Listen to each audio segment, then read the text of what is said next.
Okay, why don't we just do brief character reintroductions?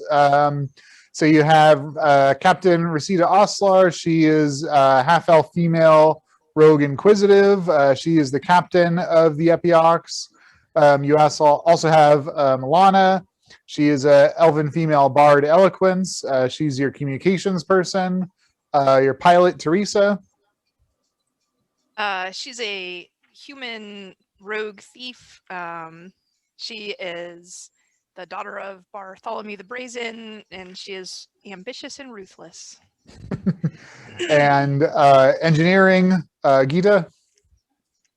Okay, Gita is a human Gloomstalker ranger who got a bit lost in the Shadowfell and wandered her way back and managed to find her way back out and get picked up by this fine crew and has been rolling with them ever since. Excellent. And gunnery is Astrid. Astrid is a female tiefling arcane trickster rogue. She is a pathological liar and a kleptomaniac and something of a street urchin that stumbled upon a hat of disguise and was taken in by Resita and Teresa as mentors, as their apprentice, basically. Excellent. All right. So the Epiox, you guys are taking on jobs periodically. Your last job went a little bit sideways when you were supposed to get paid by the Mind Flayers and they betrayed you. So then you took it out of their hide of the Elven Fleet, ransoming one of their officers back to them, and getting some intel on some things that are happening there. We're on your return to Brawl. Resita and Milana pick up a new job for you. This is through Gasson, who's a fixer. He's an Antillan. He lives on Brawl. And he got Resita a job. There is a package on a space elevator around the core planet of Aslian that needs retrieval. Gasson is kind of the intermediary. He's working for somebody else on behalf to get this package. So he's hiring the ship to do the acquisition. Gasson doesn't know what the package is. He has the cargo lot.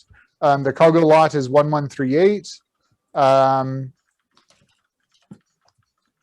And he has a passcode. Once you get close to Aslian, once you get close to the planet, the Antillans will ask for security clearance. He has a passcode for you to use in that circumstance, but he does not have a passcode for you to breach Imperial space. You're going to have to sneak in. So the job is sneak into Antillan Imperial space, close on the planet of Aslian, get in transit with this space elevator as it's going from the planet's surface to its orbital platform, drop the away team. The away team go get the package back on the ship, get the ship out of there before anybody notices you, and get back to Brawl. Sounds easy enough. Yeah, this is just another Tuesday for you guys. We got this. No problem.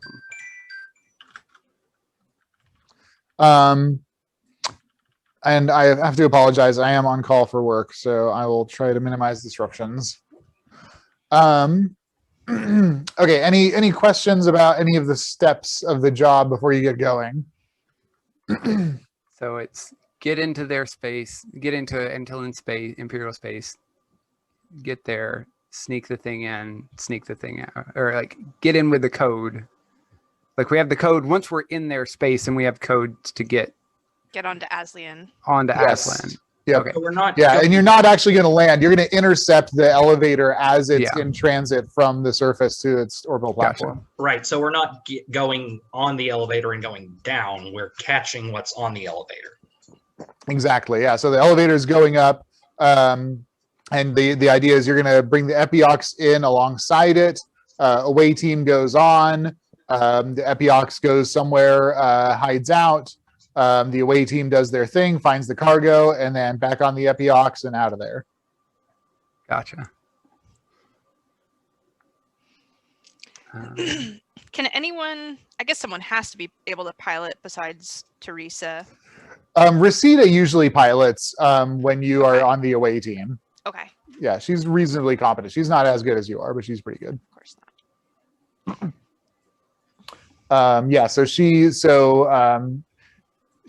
going to be the one kind of getting things in orientation and dropping you off and picking you up, which is not going to go as easily as if Teresa were flying, but yeah. Job security. Yeah. Okay, so you guys all pile on the Epiox.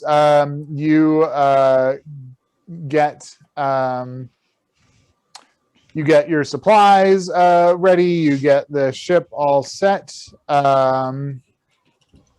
Perfect. And take off from Brawl as you guys are loading up the no, sorry, lost it. Okay, so you head off, hit spelljamming speeds off to Antillean space. You guys have a pretty good map. You have a pretty good idea of Antillean space. You've been here before, and Resita has a pretty good map of the Empire and where like entry points are, etc. The main problem is that whenever you penetrate it's basically a massive magical bubble around the Empire. All of your invisibility spells are stripped off, and so then the ship becomes visible. And so the trick is to get from the edge of the Empire to Aslian without being intercepted by any scout ships. Or if you are intercepted, to make sure that they don't report your whereabouts. So you guys are heading to the edge of the Empire. You hit that barrier, come out of spelljamming speeds. The invisibility that's always around the ship is stripped off of it, and the Epiox is kind of idling through space. You see in front of you, those of you who have been to the Untitled Empire before, there is a massive star at the center of the Empire that puts off a huge amount of magical energy and is responsible for a lot of the Antillean Empire's power. So this star shines brightly all around the Antillean Empire, even to the edges of it, kind of away from normal civilization where you guys come in. So you're cruising through the darkness of space, and let's do a skill challenge here to see how well you can navigate to kind of avoid any outposts that may be out here. So let's roll initiative first. Gosh.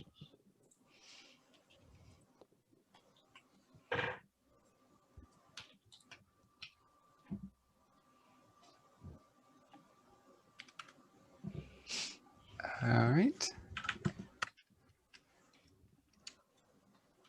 I forget that Gita has amazing initiative.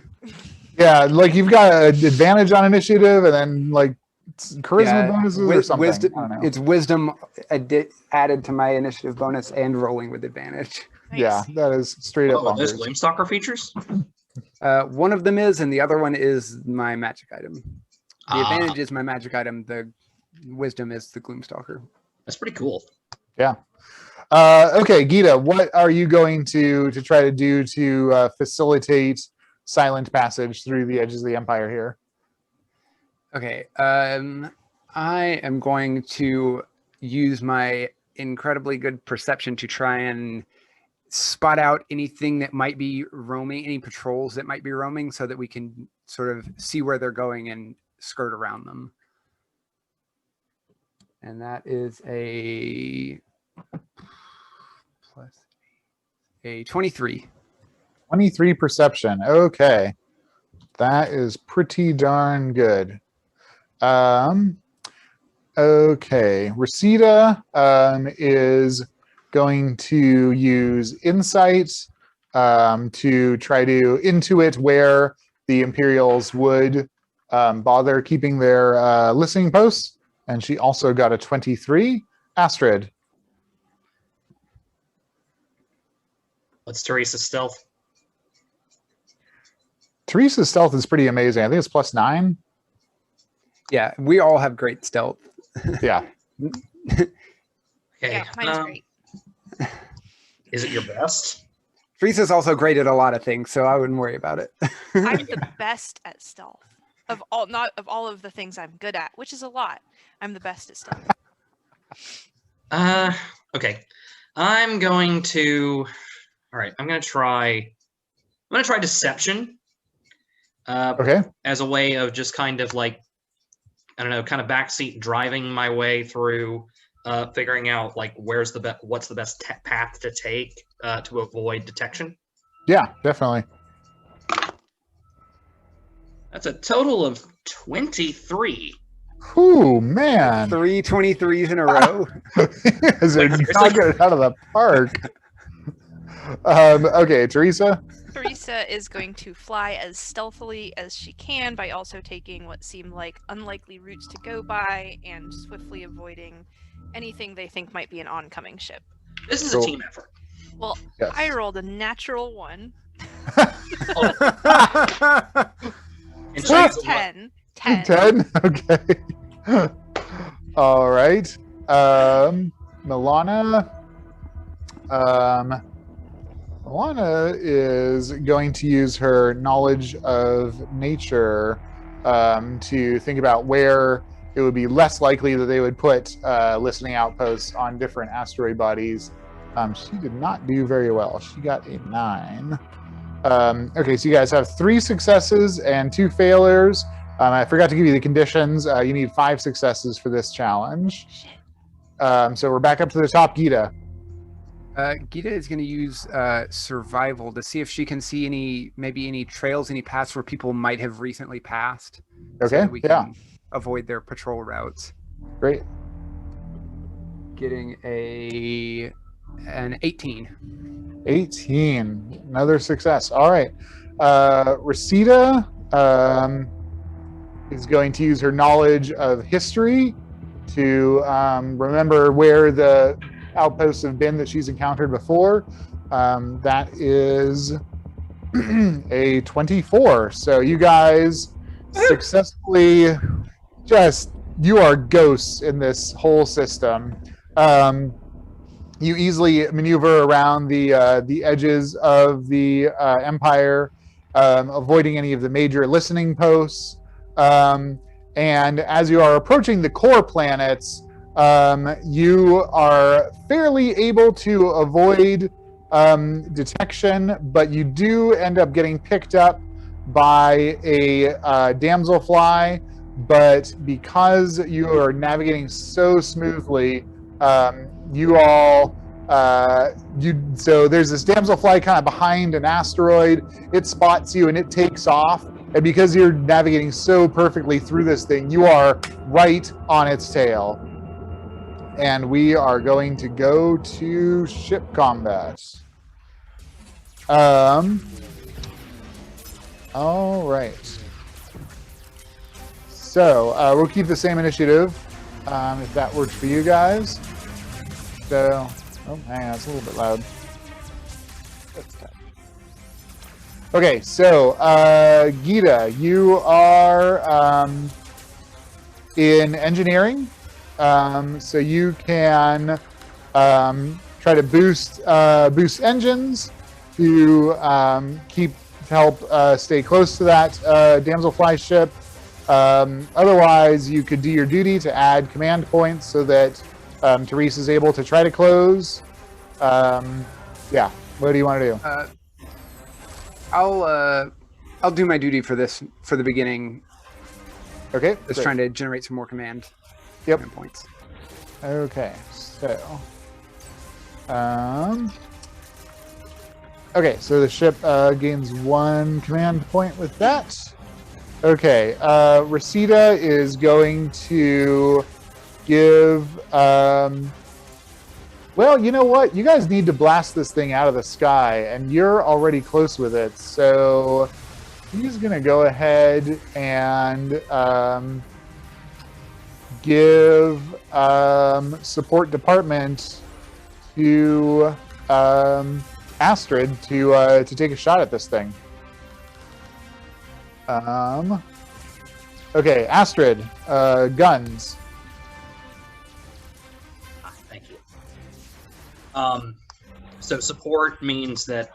Remember what support means. So you normally firing all guns takes 3 command points.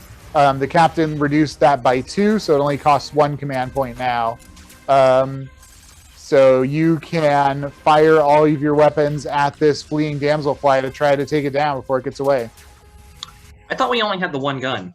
Am I wrong about that? No, you're right. Yes, yeah. So you can just fire the 1. That'll be 2 command points, which Captain already got for you. So that would be basically free. All right. Then I'll go ahead. How much does it cost to target engines? So you can aim would be a command point. So since Geeta did her duty, you do have a command point to use. So if you wanted to aim, you could do that. That's a perception check. I'll just fire Okay. and let Teresa use that point. Okay, great. All right. Okay, so roll to hit. This is with your dexterity or intelligence with your proficiency. Well, it's you don't have spell jamming proficiency, so just your dexterity or intelligence. Okay. I'll use Dex. Okay. That's a 22.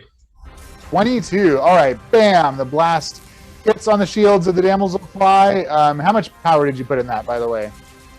Oh, You can put up to five spell jamming points. and how many do we have total right now? 25. 25. Okay. is full. I'll just put the max. Yeah, why not? Okay, you hit. Roll 5d4. We're trying to blow him out of the sky here. Yep. Yep. Nice shot, Astrid. Nice shot. Thank you. Okay, that's 6 plus 5, so a total of 11.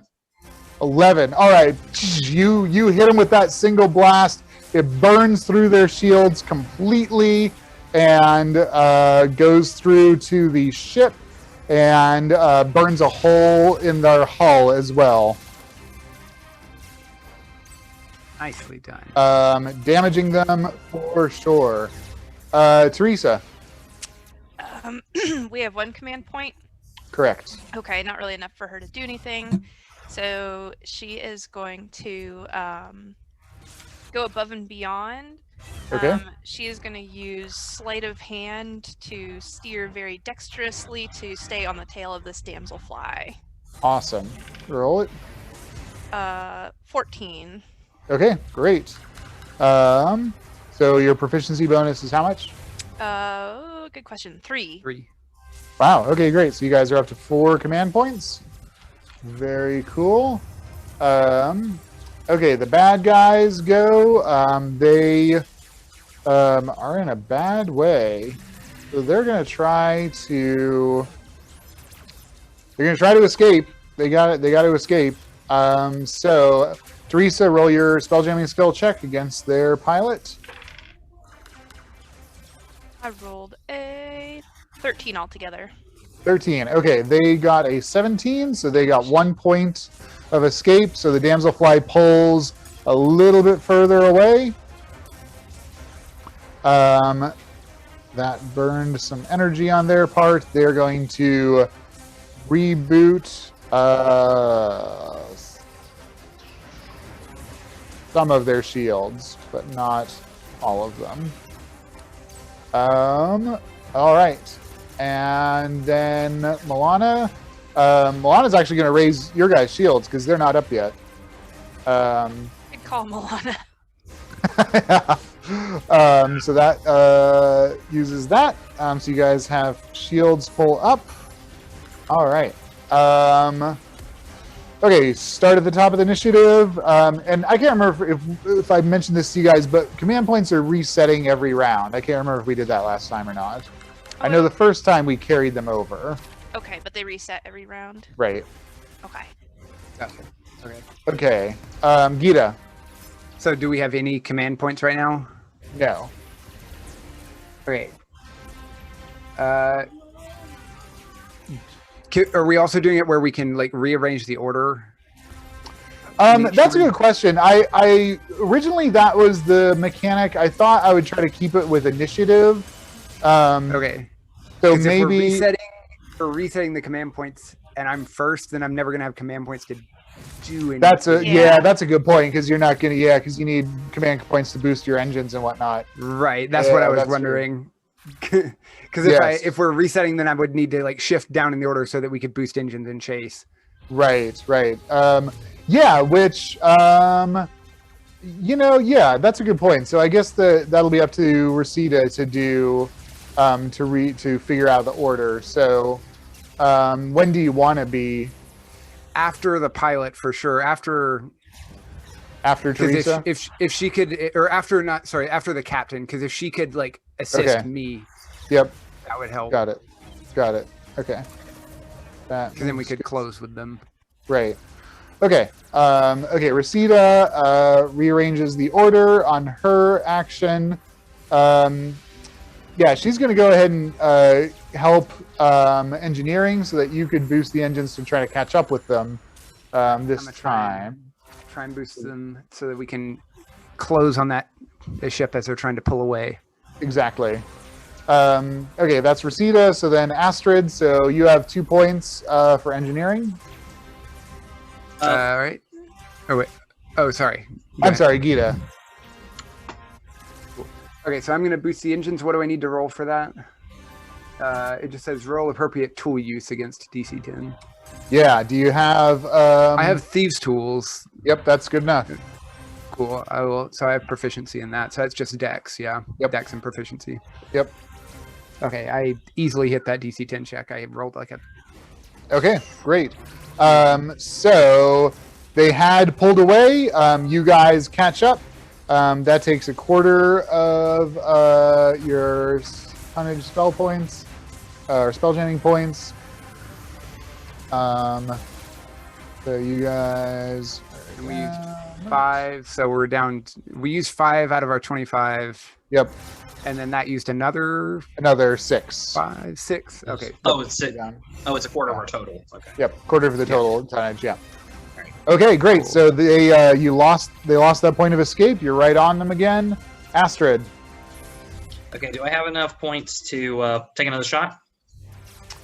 No. So Reseda going to organize the order. She's going to put Astrid. She's going to put you after Teresa and Milana. Okay.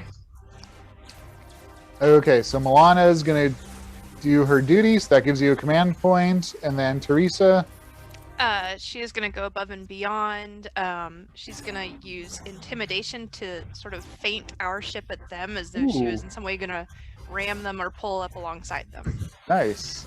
Especially good considering we just zoomed up on them. 23. Awesome. Great. So yeah, 4 command points, plenty. Astrid. All right. I'm gonna fire, and I'm gonna put 4 points into this shot. Okay. You might as well go all 5. Reseda says, go, fire. You have enough command points. If you want to aim, you could aim. Okay. Cool. So that's perception. Yep. Right.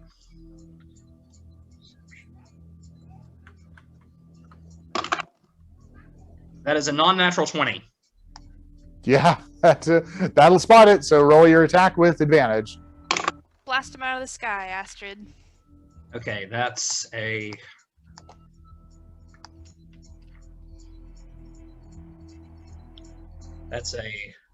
15 and an 18. Yeah, absolutely hit. So roll your 5d4 damage. Okay, that's 7 plus 5 plus 2, so 14. 14. All right, you again burn through their shields, and oh man, 14. You just hit this thing center of mass, and huge chunks of it break apart. It is extremely heavily damaged, just barely held together as a ship. Okay, on its turn, they're going to try to pull away again. Teresa, do that piloting check. Oof. Got this, Teresa. Don't 28. let him escape. That's what I'm talking They're about. getting away. I don't Teresa think they're looks getting away back from over us. her chair at Gita, like, You got this. 28. What is Okay, your yeah, bonus on they're that? not going anywhere. You're keeping right on them as they're trying to zip away. They're like, you can tell they're frantic now, Teresa, and you're just like toying with them like a cat with a mouse. where are you going, damselfly? Where are you going? They're gonna put everything in their shields to try to get away because they are toast otherwise. Couldn't have tried to roll up on us. You picked the wrong person. Okay. Roll up on them. Next round, so Reseda is going to keep the order basically the same so that Astrid has full firing capabilities. Yeah, because there's really nothing else that you guys need. You don't need to replenish shields or anything else. So she's going to give Astrid 2 command points to fire. The rest of the crew, are you guys going to do anything? I'm just going to do my duty. Okay. How many does that give us? 1 each, yeah. So yeah, you and Milana. So if Gita and Teresa and Milana all do their duty, then you'll have 3 command points, and Astrid will have plenty to fire. Okay, I will do my duty as well. Great. Okay, Astrid, that's you. You want to aim again? Yes, I do. Okay. We got the points for it. Yep. Blow him out of the sky. So that's an 18 That definitely on the hits. first roll. Or that's your perception, right? That's the perception. Yep. Oh, I'm Okay. sorry. That would not be an 18 then, but It is the would DC still be under- the DC. It's DC 10. Oh, that's right. It is a DC 10. So why don't we just take that one? All right, then roll with with advantage to hit. All right. Okay. That's 17, Yep. and let's just take the 17. Okay. All right. Roll your 5d4. All right. That's 7 plus 5 plus 5. So 17. Nice. Destroyed. Oh, wait, I'm sorry. Destroyed. That I was going to say, I think that was one I too rolled- many. yeah, I rolled 6. 6. Just to be fair, I'll take the 2. So 15. Okay. Yeah. Still absolutely destroyed. They just didn't have enough energy to replenish their shields, and they only had 1 more hull point. You hit them center. The whole thing destroyed. Pieces of ship drifting all over the place. You see, shards, wood, people just scattered all over. They're not going to tell anyone anything. No witnesses. Teresa does a victorious little swoop with the Epiox. Taunting them. Yeah, the people floating away are like, oh.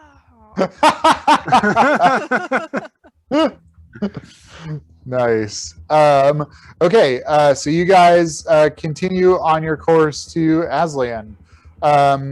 You safely avoid any other problems until you get close enough to the planet that you're basically within that security sphere.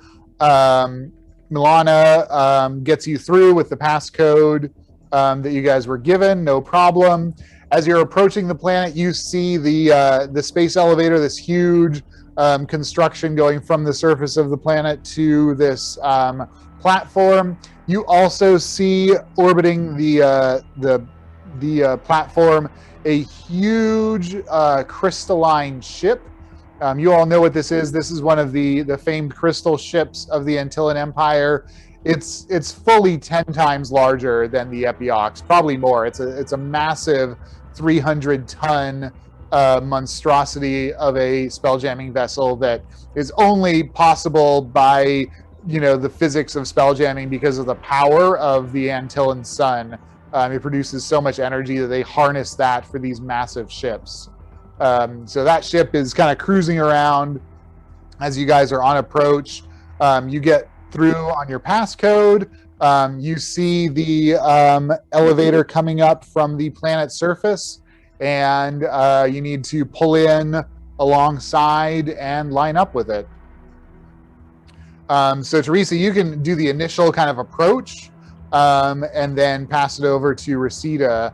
So the elevator, as it's coming up, you see that it has 11 compartments. The top compartment has a window. It's very obviously kind of the command compartment. Other than that, there's an open top compartment in the 4 position that you think would allow you to drop down and then gain access to the rest of the elevator compartments. There's also an open top compartment on the number 8 compartment position. So Teresa, where do you want to bring the ship in to try to offload you guys? Thinking number 8 because we're further from the command. Just in case we get spotted, we could once we're inside, we could take anybody out before they got up to the top. Does that make sense with the physics of what's happening? Yes. Okay. That's exactly right. Do I need to make a skill check? Yes, please. Why don't you do 2? Why don't you do because you guys are in like the security cordon of the planet, so no one's really paying that much attention to you, but you do probably still want to do this in a stealthy fashion. So you're gonna need a stealth check, and then you're also gonna need a piloting check. Okay. Come on, stealthy. Well, 15 for stealth. Okay. And for piloting, a 17. Okay, great. Yeah, so this space elevator is hurtling along at unimaginable speeds. You bring the ship alongside, paralleling it. You get sucked into the gravity well of the thing and the air pocket of it as well. So you're like going up in parallel with it. You've got the ship pretty well stabilized so that Reseda can take over and you guys can hop down. All right. Okay, so boarding party. You guys are on the open top, the flat compartment in position 8. You probably take a rope down, is my guess, just so you don't have any falling damage coming down the ship. Everyone give me acrobatics or athletics checks on this. As you're climbing down the rope, even though there's not like wind, the movement of the thing is buffeting you on making it harder to climb safely.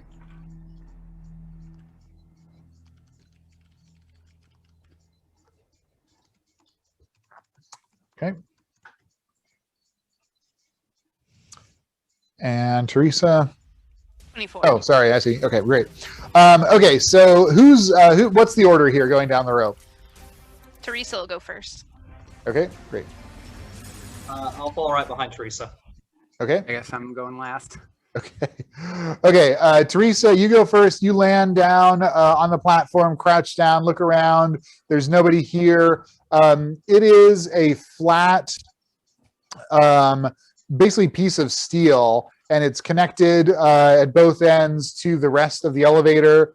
There is a clear door, like a metal doorway, going to the compartment behind you, as well as the compartment that kind of goes up towards the front of the elevator, or the top of the elevator. You crouch down. Astrid, you hit the ground. Gita, you're shimmying down, and the ship is kind of swaying, and you get bashed against the side of this open top platform and take 3 points of damage before you kind of crumple onto the ground. You okay?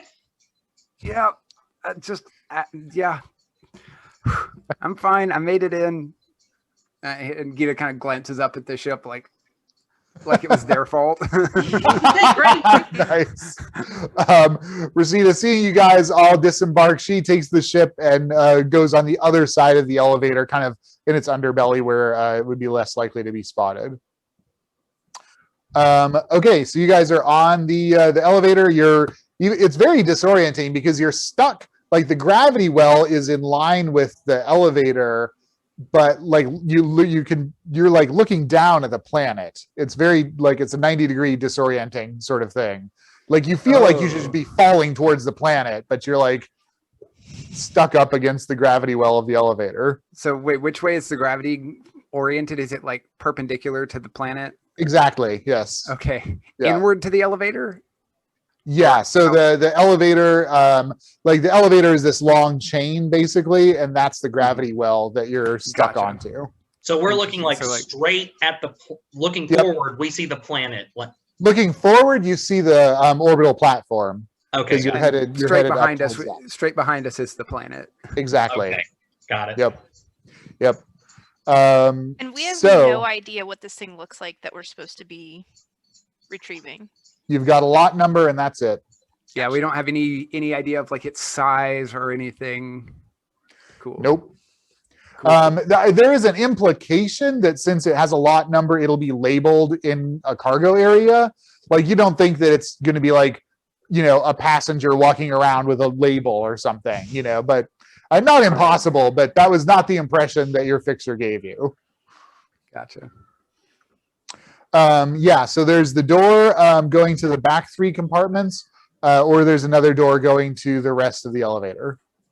Do we see anybody through either door? They are solid. They don't have any windows. Oh, okay. As you approach the elevator, you did see there were some compartments with windows, though, that looked like, and you saw some people there. So you do know there are some observation compartments. Those are towards the front of the elevator. Towards the back of the elevator, it seemed very utilitarian. Let's sweep the back 3. If it's not there, we can proceed up through the rest Sounds of like the a plan. elevator. Okay. That seems like where it'd be most likely to find cargo at. Okay. So you guys get to the door. It's obviously latched or locked in some way. So you're going to have to try to pick the lock here. I have a +9 to Thieves' Tools. What do you have, Gita? Not that I'm proficient, but not that good. Okay, I'll give it a try, and if I fuck it up. Okay. Give it a roll. 22. We all proficient in Thieves' Tools? Yes. Oh, what's your bonus, Astrid? +7. Okay. It was Mine's only 22 +5. altogether. Okay, great. Okay, no problem. Teresa slips up, and the door goes click, and it parts in the middle and slides apart. The compartment that was previously dark, a couple of glow globes, whoomp, whoomp, whoomp, come on. And this compartment, it's probably about 100 feet long. It's pretty large, about 20 feet tall, about 30 feet wide. There's a pathway, I suppose, going down the middle of it. And to either side of that pathway is stacks and stacks of crates. And then there's another door at the other end of the compartment. Do we see labels on the crates with lot numbers? You That's my do see question. labels on the crates, yes. Are they organized at all? Like, are all the lot numbers similar? Start with the same number? So they are organized in such a way that you can tell they're like all of a kind. But like if you were looking for a specific lot number, it would be a pretty substantial hassle. The lot numbers here are different than the one that you got. So they're a letter followed by a number followed by a dash, 3 numbers, and another letter. So all of the boxes in here are labeled with that sequence. Okay.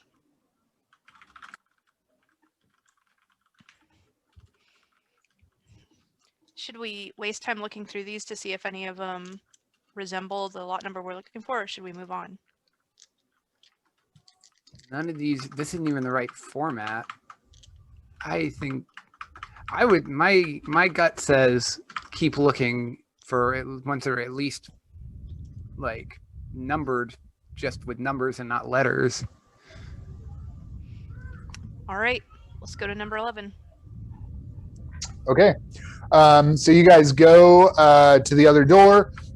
This one is not locked, going from compartment 9 to 10. And it's almost identical to the compartment that you just left, about 100 feet long, 30 feet wide, 20 feet high, a single pathway through a bunch of boxes. These also have a variety of labels, similarly not in the pattern that you expected based on what you were looking at. They are letter, letter, letter, number, number, letter.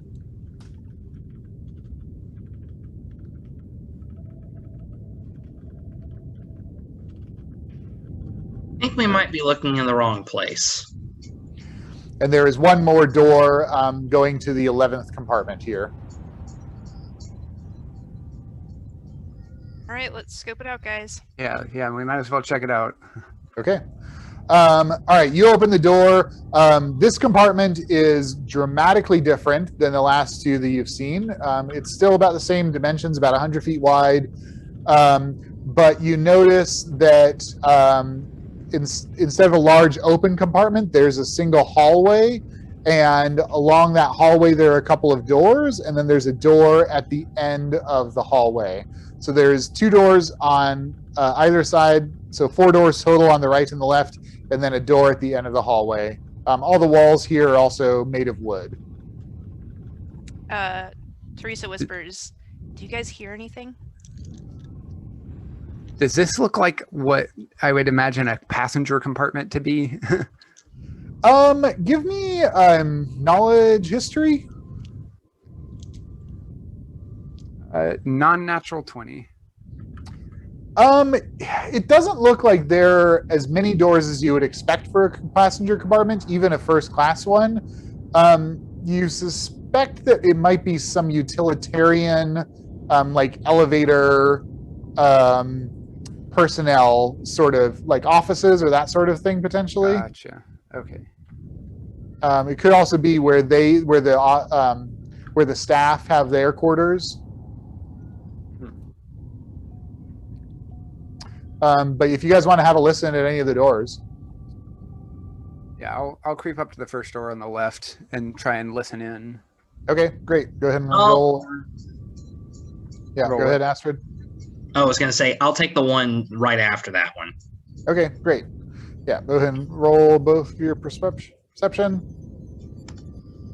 That is, oh geez, math. Oh, 25. Okay. That Astrid. +8. That +8 is so great. I rolled Wow. that one. That one. Okay. Yeah, Astrid, you really don't hear anything. Gita, you hear a couple of people, just like you can't hear what they're saying, but it sounds like they're having some kind of conversation. Just like a casual, people sitting around the water cooler type thing. She just immediately turns back to the party and it's like, and pointing like we should go, like, and is pointing at like the door on the other end of the hallway, like we should go over there.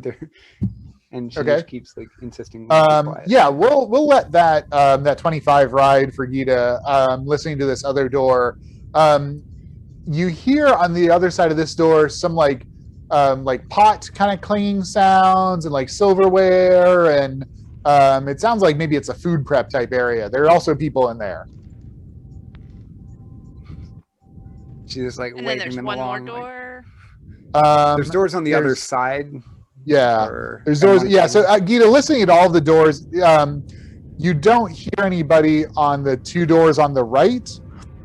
The other door on the left, you also hear people having a conversation. Okay. So there's 5 doors, 2 doors on the left, there's people talking, 2 doors on the right, nothing, you don't hear anything. Door at the end of the hall, seems like it's food prep kitchen. There must be people in there making banging noises. Gotcha. Teresa's So- gonna indicate towards the doors on the right, like a questioning look. We go in those ones? And Gita just nods. Like, so Okay. we'll go in. I guess if I did like a circuit of the room, I guess we're closest to that first door. Yeah. So we'll head to that first door on the right. Great. Yeah, Teresa, give me open locks. These doors are locked. 13. And give me a stealth check. 18. Okay. Yeah, not enough to get into the door, but you at least are like, as you're doing it, you're like not making that much noise. Can I give opening the door check a try? Yep. Teresa looks exasperated and like makes a like be my guest gesture. Nice. All right, Astrid. This lock is clearly unpickable. That's a non-natural 20. All right, give me also a stealth check, Astrid. 12. 12. Okay. All right, you do it not as slickly and quietly as Teresa, but you at least get it open. Click, and you slowly creak the door open. Looking into this room, so again, there are like dim glow globes on the ceiling above you. Looking into this room, it is dark as you start, or at least dim as you start to creak the door open.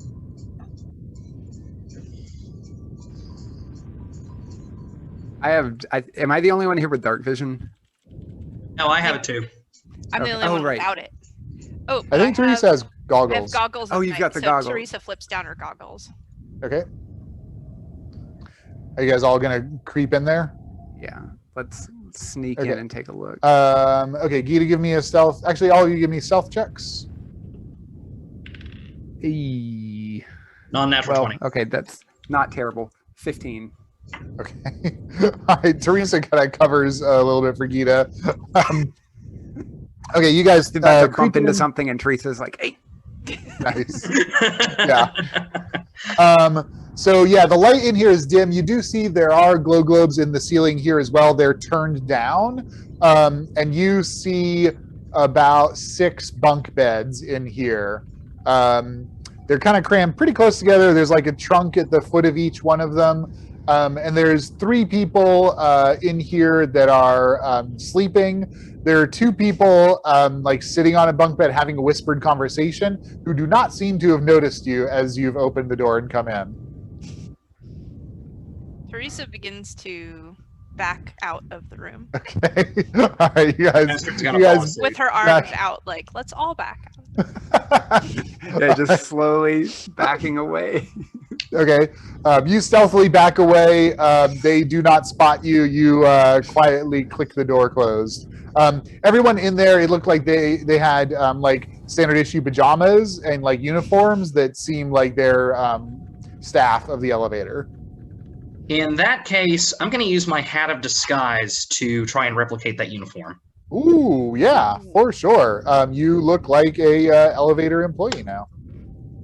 Teresa turns her out and for a moment has like shit, this is right behind us. But then she kind of takes stock of like Astrid, like Gita's there. That has to be Astrid. Amazing. Yeah, I do this, remember? Yes, you guys have discovered the caboose.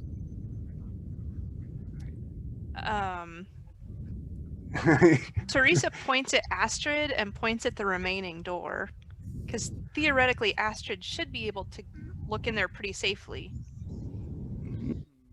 Okay. Smart. Yeah, I guess I'll. Is that door locked? It is. Okay, then I'll attempt to unlock it.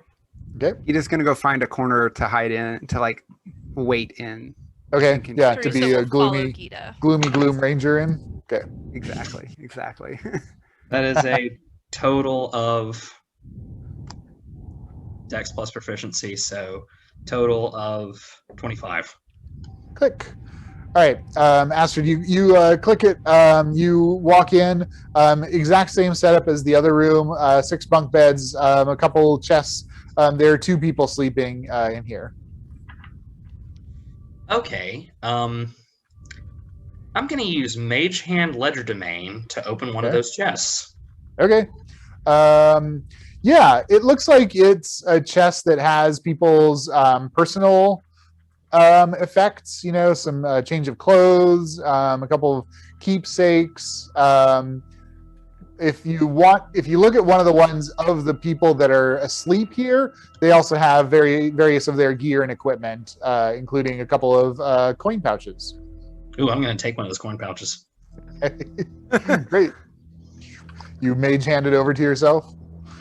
Yep. Great. Yeah, go ahead and there's another chest with someone who's sleeping here if you want to rifle through that one too. No, I don't think there's going to be anything else in there that I want. Okay. So I'm going to go back outside and say, I don't think we're in the right place, but I did get some money. Give me actually, Astrid, give me an investigation check before you leave that room as you're pilfering through things. Okay. That's not good. That's a total of 11.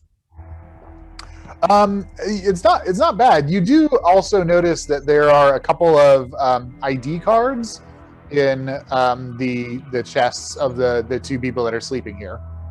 Oh, well, in that case, I'll Mage Hand Legerdemain and ID, 2 ID cards. Okay, great. All right, so add a coin purse and 2 ID cards to your character sheet. Very nice. Astrid slips back up. I've been wanting to use that since last game.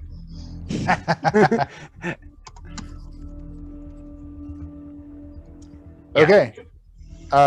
So what's the plan from here? You guys are at the end of the elevator. Teresa gives Astrid a silent high five and then is like, let's get the fuck out. Yep. Works for me. Whispered. Yeah. So I guess we're leaving and going over to that other lot. Yeah, we'll have to backtrack to 7. We'll have to go backtracking, 11, but heading the 10, other 9, way. 8, 7. Okay. Yeah. So you go back to the to 8, which was the open top where you guys landed. The door into this next compartment is also locked. The lock here, you notice, is at the top of the door, about 10 feet above, which is going to require either some acrobatics or some climbing or some remote access to pick that. Oh, I have some kind of climbing Astrid, thing. could you get that? I think can Astrid do that with the Mage Hand Legerdemain? Yeah, absolutely. You can totally do Thieves' Tools with the Legerdemain. Okay. I'll invisible Mage Hand my Thieves' Tools up there, and I'll attempt to pick the lock. Great. It's another 25. Nice. I don't know what it is with this crew, but we just roll so high with this crew. That is bonkers. Damn, the next time I make a character sheet, I'm gonna give it to you and just be like, you did the stats. I didn't do anything crazy with these. These are standard array characters. Okay, the doors open onto what looks like a little entry room. It's just like 10-foot square, and there's another like regular wooden door on the other side of that. You guys walk in, the door closed behind you.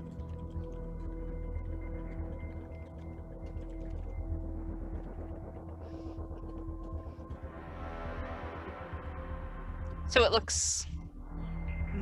describe it again. You're like in a little 10-foot square entry room, basically, that has like just a regular door on the other side of it. So like an antechamber? Yes. Okay. I'll try the door. Okay, great. It swings open into a restaurant. It's the same dimensions as the other compartments, and you see a wide variety of tables on kind of one side of the compartment. There are a handful of people sitting here having various meals.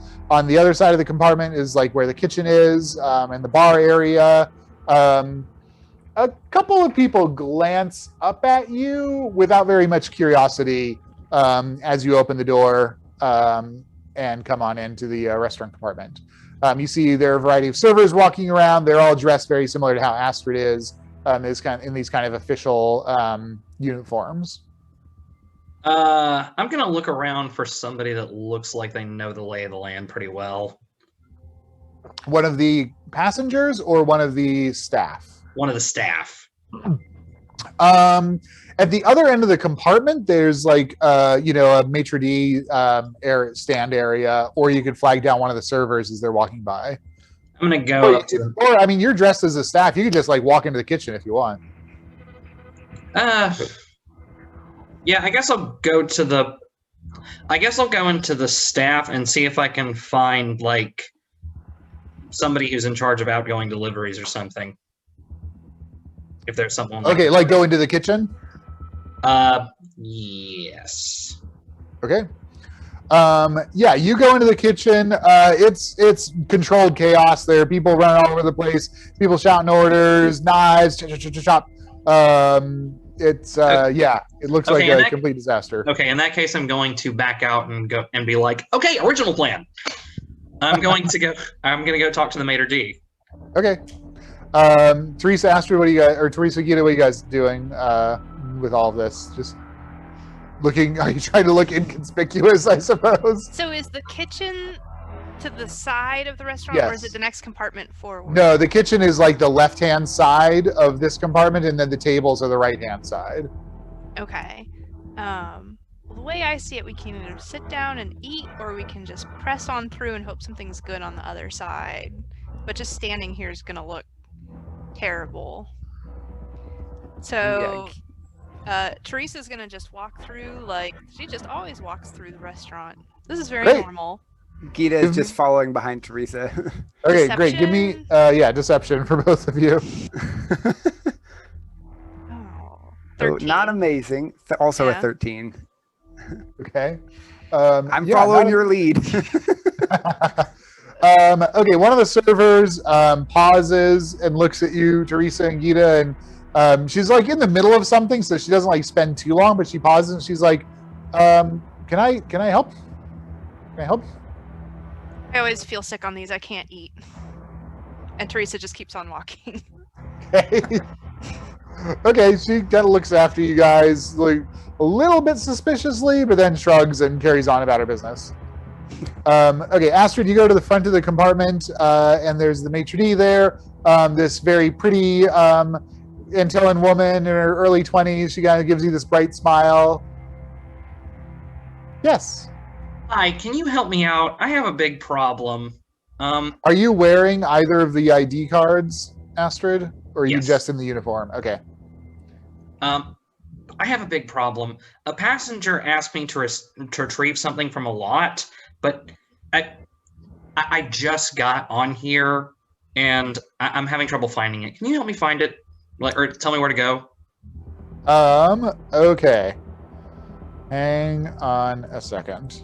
Because that is not at all what I expected, but that's a genius idea. So you know this woman is looking up at you, and she's looking at your ID card and looking up at you. She's really not paying attention to what you're saying, and she's like, "Why do you have Rochelle's ID card?" Because they forgot to give me one on assignment, and Rochelle loaned me hers so I can get the thing. Nice. Give me that deception, Astrid. Nice. That is slick. Thinking on your feet. 17. 17. Okay. Okay. The woman kind of shrugs. She's like, "That sounds like something Rochelle would do." Okay. Just what did nice you need? like that. Okay. I'm trying to get to cargo lot 1138. I don't really know anything about the cargo. I mean, if it's not in heavy cargo, it'll be It'll be in one of the. I mean, if it's not in the rear heavy cargo, it's going to be in the front heavy cargo. That's probably a going to big. be in. It's probably going to be in the third compartment. That's a big help. Thank you very much. Sure. And then I walk away and. Okay. And then kind of fall in behind Teresa and Gita and be like, okay, we need to go to the front heavy cargo. Or the third compartment. Great. So you guys going to go to the next compartment up? Yeah. Okay. You guys go into compartment number 6. This looks a little more like what you would expect a passenger compartment to look like. It's just a single corridor on either side. There are doors spaced pretty regularly. The glass is kind of frosted over. There's numbers on each of the doors. It looks like this is probably where people would be sitting or sleeping or that sort of thing during the transport. Let's proceed apace through this compartment. Okay. You get to the next compartment. This one has massive windows on the ceiling as well as the sides. It's an observation compartment. There are a handful of people sitting at desks and tables all around. There are a couple of like comfy chairs. And you can look out and see, the vastness of space in this as you're rocketing up this space elevator at mind-blowing speeds. Pass on through or stop at all? So. I'm going to walk in front of Teresa and Gita as if I'm directing them. Nice. Okay, great. Gita, give me a perception check.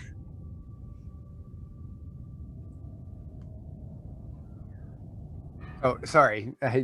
That name just didn't register with that it was me. Okay. That happened to me earlier. Someone asked me my stealth, and I was like... Let's see. That's another 25. Oh my God. Wow. I rolled a 17 plus 8. Mind-boggling. So Gita, just out of the corner of your eye, you clock a familiar face that you almost immediately identify as Gavlin. Gavlin is one of your childhood friends that you used to kind of play with before you got lost in the Shadowfell and picked up with these people. Has he noticed me? Well, he does not notice you. You notice him. He's sitting there having a conversation at some comfy chairs with a few other people that you do not recognize. Okay, Gita is gonna kind of lean over to Teresa and say, "Someone here knows me. I think we need to move." And it's just like she's trying to keep her face turned away from him so that he doesn't recognize her. Okay, great. Do you have a hood or something? Yeah, Teresa is going to... She has a cloak of elven kind on, and she's going to take it off and just wrap it over Gita's shoulders and flip the hood up. Nice. What does that give you? Advantage on stealth? Mm-hmm. Awesome. And disadvantage on perception checks from other people. Oh, okay, great. Okay, yeah, you wrap Gita in that cloak, making her all but invisible. You guys proceed through the observation deck. You get to another one of those little antechamber rooms. You pass into that. There's one of the metal doors. That slides open onto another open top compartment. And there's another set of doors on the other side of that open top. Let's go into number 4. Okay. You guys proceed across. Astrid, you're going to try your mage hand, legerdemain, to open the door here. Yes, I am. Okay. All right. Once we're safely away, Gita's going to take the cloak back off and give it back to Teresa and say, "Thank you. That was Not someone I knew growing up was in there." That was not quite as good. That's a total of 12. Okay, 12. Yeah, it's just a little bit hard with the mage hand. trying to get the things just lined up quite right. This one's a little trickier. Here, let me give it a try. I have a climbing speed. Really? Yeah. It's a roving. It was one of the UA things. Wow. Cool. With the revision to the Ranger. Okay. I got it at level 6. So That's I'm gonna wild. just like scale Just just clamber up the wall and try and like pick the lock. I'm Okay, not nearly as great. good with thieves tools, but I can Great. get up here. Yeah. I haven't looked at that on Unearthed Arcana, but I heard it had a lot of Ranger stuff in it.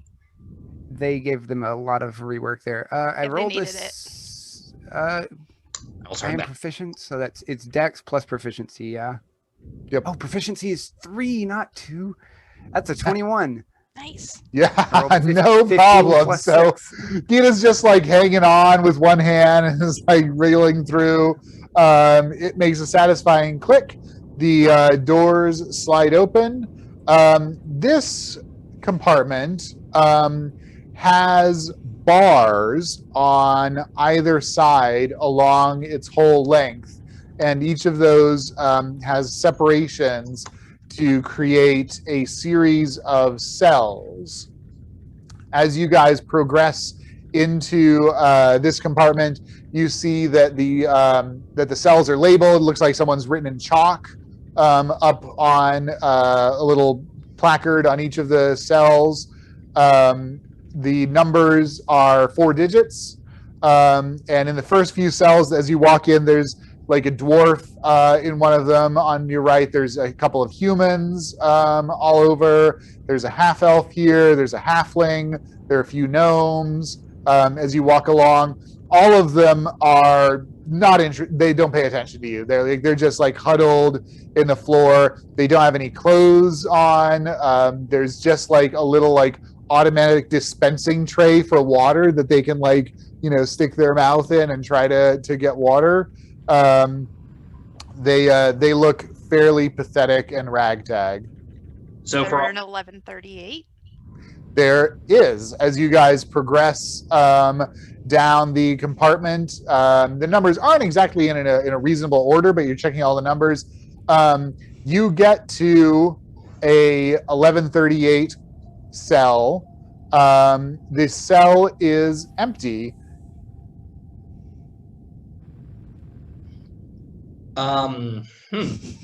Well, very perturbed by this discovery, Astrid is going to go into is the cell door locked? Interestingly, yeah, it's closed, but as you open it, it is not, in fact, locked. Okay, then Astrid's going to open the door and walk inside and then look around and... Okay, give me an investigation check. Okay.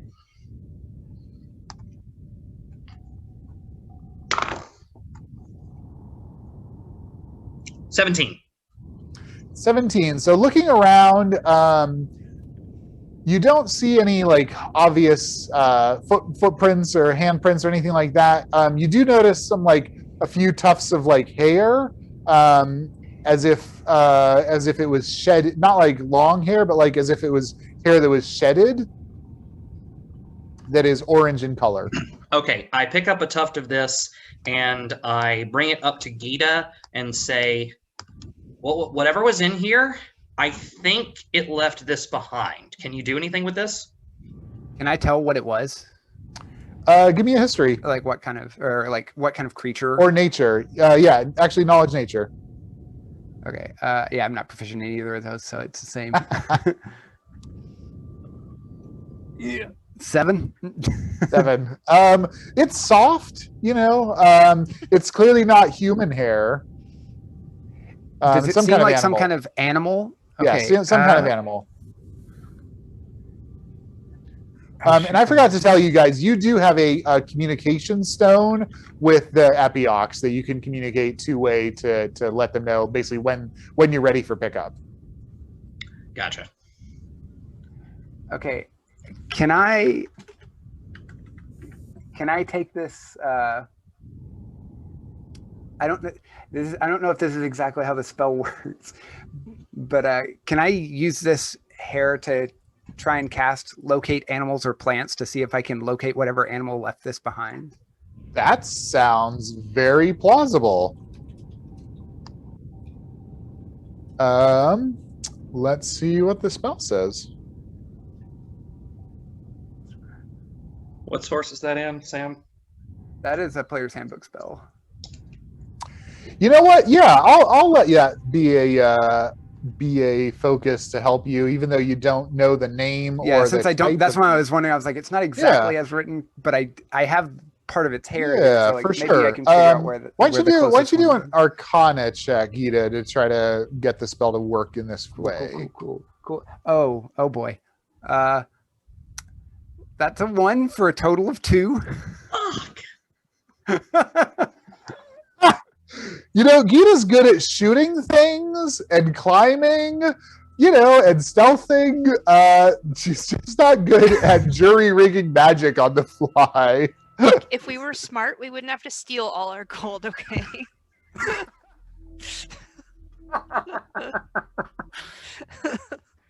So you If see that was out Gita loud, like if that was out loud, Astrid would feel personally attacked by that statement.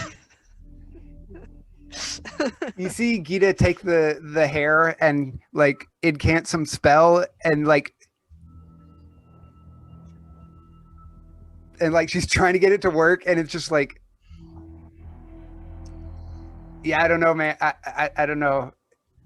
I was gonna try something, but Oh, what are we gonna do now? she just keeps like doing the somatic gestures and it's like it's gonna somehow work this time. You guys hear? Yeah, go ahead, Can Teresa. any of you... Do either of you have spells to talk into someone's head? That maybe we've seen before? You use that spell? No? Okay. I was thinking if we could somehow communicate silently with one of these other prisoners. I don't. You guys hear the door at the end of the compartment open. Your heads jerk up, and there's a fellow in one of the elevator uniforms. This guy also has some like epaulets on. He's got a crossbow in one hand. He has a sword at his side. He kind of scowls as he sees you and steps in and says, "You there? What are you about?" He points the crossbow at you. Get out of there. Who's he pointing it at? Just like generally all three of you. Okay, I'm gonna step forward and say, okay, here's what happened. These passengers, and I hold up the coin purse and I'd be like, they paid me to take them back here and show them what was here. Ooh. And I paid good money too. Hey, I'm you gonna walk assist aw- on deception. Awesome. Tell you what, we're just looking. You walk away right now. This is yours. That is, Will, this is the role you were born for. I don't know if you realize that, but that is just the most amazing con. Oh my God, I love it. All of this is coming right out of my ass. I just want you guys to know that. It's working so good though. It's beautiful. It's an absolute thing of beauty. All right, yeah, roll your deception with advantage. Oh my That's deception. That's 16 and 8. So 16. Ooh. You know, it was a really good story. This guy rolled a 17 and has a little bit of an insight bonus. So he looks at you and he's like, "Yeah, you better come with me." The door closes behind him. Shoot him with my short bow. Yep. All right, roll initiative. Oh jeez.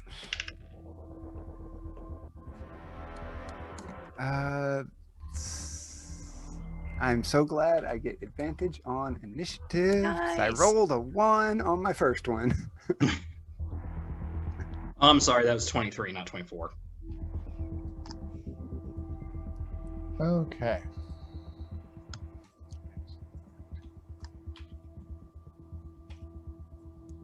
Wow. Okay. Astrid, that's your go. Let's see. Hang on a second. I'm looking up the effects of Tasha's hideous laughter. Oh, it just incapacitates them. They just fall on the ground. They fall prone and can't take actions. Okay. Can't take actions or reactions or move. Okay, and that's an arcane trickster spell, so that's a +6 attack bonus. It's a saving throw. Oh, it's a saving throw. So what determines the DC It's on a that? DC 14. Right. Okay. All right. I'm gonna cast. Can I cast that on him at this distance? Absolutely. Yeah, you guys are probably like about 50 feet away from him. Maybe 40 feet away from him. All right. I'm gonna fire away with that. It's a 30-foot range, so Yeah. you'd have to walk a little closer. That's fine. You Okay, can yeah. move. You can move up, cast it, and move back if you want. Okay. Yeah. I'll move up and cast. Okay. Yeah, no problem. He makes it on a 19. He looks at you. He kind of like smirks a little bit momentarily, and then he shakes his head. Okay. I'll use cunning action to disengage. Okay. Yeah. Gita. Gita just whips out her crossbow and just starts trying to pepper this dude with Pepper him. arrows. So it's my first round in combat, so I get an additional weapon attack because Dread Ambusher. So first attack, oh, that's a 1. So that's Oh, sad day. for the second one. I'm going to declare this one. This one's going to do I'm going to do a sharpshooter. So I'm going to take a penalty to the to hit roll. Yep. To see if I can get extra damage. Oh no, there's no way that hits unless it's armor class. It's trash. I already rolled a. Where's my to hit? There it is. 9. No, not even close. And bonus action, I'm gonna try one more time to hit him. Okay. Are you still sacrificing the to hit No, for damage? I'm just gonna try and just make sure I hit this time. I wouldn't. So that's okay. That's better. I probably could have done it on that one, but I wanted to make sure I hit. That's a 24, 25. Yeah, definitely hits. Okay. And so that's 5 points of damage. Okay. You nail him. 5 points of damage. Yeah, it nicks him. He's surprised, alarmed. Like all of this is like you thought this was just going to be like corralling some lost passengers, right? And you guys just start wailing on him. And can I go sprinting past him to block the door behind him? Yes, definitely. Do you want to stay within his threat space, or do you want to get like right in front of the door? I'm gonna get right in front of the door. Or actually, as long as I'm in between him and the door, Yeah. that's fine. Okay, great. Teresa. Teresa uses cunning action to aim, and Okay. then she fires. Great. And she Yeah, is that would've been going a to good use idea. sneak attack. Oh wait, no, I don't get that. 16. 16. Yes, just barely hits. Armor class is Alright. 16. She is going to get her extra 3d6 sneak attack dice Oh yeah, because I'm for engaged. 12. 12 points of damage. 12 total. Yes. Okay. All right. You plug him with the short bow. Oh, sorry. Ah. 12. Sorry. 15. Okay, there we go. Man, yeah. You guys kind of pepper this guy, and he is heavily injured but still alive. Any other actions, Teresa? Nope, that's it. Okay, great. As an object interaction, he pulls a crystal from his pocket and he says, Oh, shit. Need help in compartment 3. I'm being attacked.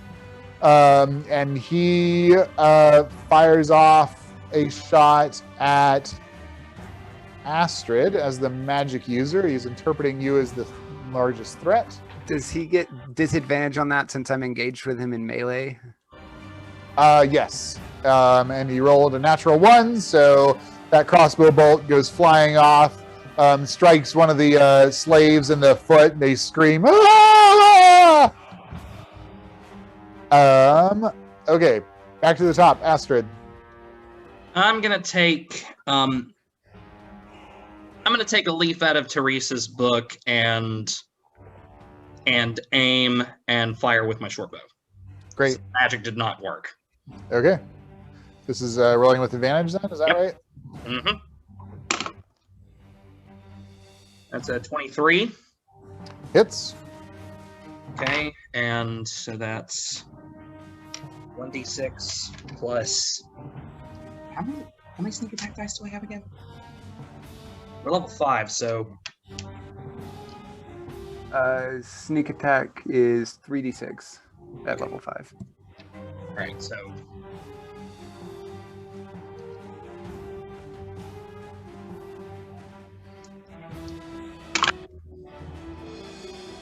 all right.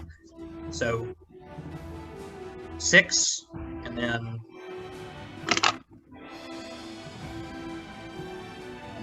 plus 9 plus 4 for bonus.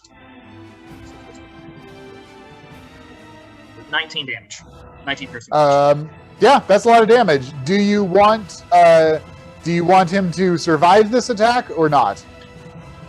I want him to survive so I can I walk up Basically, to him? do you want him to be at 0 making death saves or at 0 not making death saves? You can choose with your last attack to either do lethal or non-lethal damage when you drop him to 0. I want him to not do death saves. Okay. All right, security goon drops, and he is unconscious. He did get a security alert out, so we're going to stay in initiative passes. Gita. Gita's gonna grab his radio or whatever crystal that he just did. Yep. Can she determine like how to activate it to speak the way he just did? Give me an Arcana check. Natural 20. Hey, there it is. Yeah, you can absolutely figure it out. So she's gonna say. Actually, she knows that she's not the smooth talker in this. So she's gonna take it to this. probably Astrid and say like, she's gonna like run it over and say, let them know that we're fine. The prisoner who escaped is totally like, we've subdued the prisoner who got loose and attacked you. Everything's fine. Okay, yeah, I'm gonna use minor illusion to. I'm gonna say minor illusion to say cancel that distress order. Everything's fine. Oh, are you like replicating the dude's voice? Yes. Oh, Bravo. sweet. That is slick. Okay, so first of all, give me an Arcana check. Not a high DC on this. You've done this before. Me? Yeah. Okay. Thankfully, not me. Total of 18. Great. You do an amazing replication of this guy. You trigger it. What do you say?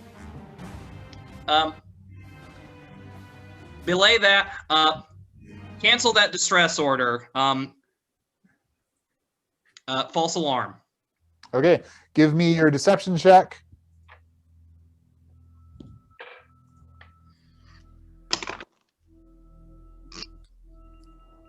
That's a 26. Yes.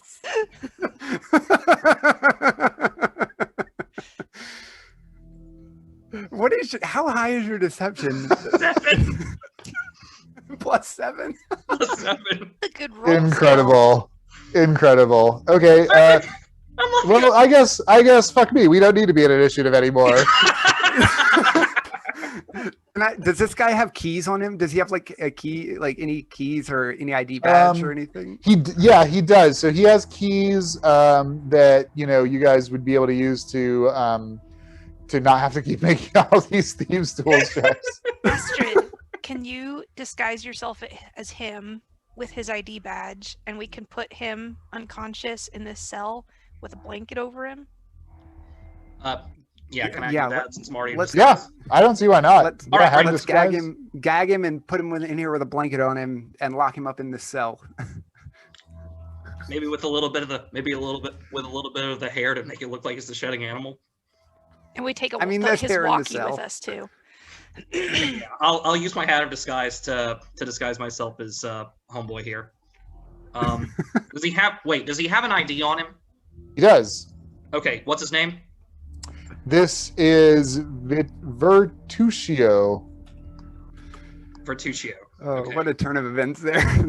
Beautiful deception. That was incredible. All right. Well, I agree with Eric. You were born Yep, for this this is your role. con artist role. Well, Sam, you know how you say that, in real life you're not the face. In real life, I'm not this good a liar. Okay, so you look like Vertuccio, and you've got his keys, you've got his ID card. I mean, fuck, where do you want to go on this elevator? You can just like walk around. Can we like tie him up and lock him in this cell? Yes. I know that's Yeah. what we're doing. Cool. Yep. Yeah. You guys tie him up, lock him up in the cell. There is, by the way, another door on the other side of this compartment. Obviously, it's only compartment 3 out of 11. There's 2 compartments further forward. Oh no, I'm sorry. There's only 1 compartment further forward. I was You're gonna on the- say. Teresa. Oh, go ahead. I was gonna say we should probably, keep looking around this like prison compartment and see if we can find any other trace of this animal that we're looking for. Is there a cell directly opposite the one that we were trying to? Yes. Is there anyone in that cell? There is. There's like a small mushroom person, like a 2-foot tall mushroom with like eyes and arms and legs. Okay. Gita's gonna go over to the mushroom person and be like, "Hello, can you speak?" The mushroom person kind of looks up and scowls at you. What do you want? Do you know what happened to who was in this cell before? Who wants to know? I do, and I pull out a gold piece. What good is that to me? Got some smokes? Do I have some smoke? Probably not. Unlikely. Can I look on Vertuccio's body and see if he had any? Give me a D20. straight up luck check on this. Smoker, come on, Fuck, smoker. 7.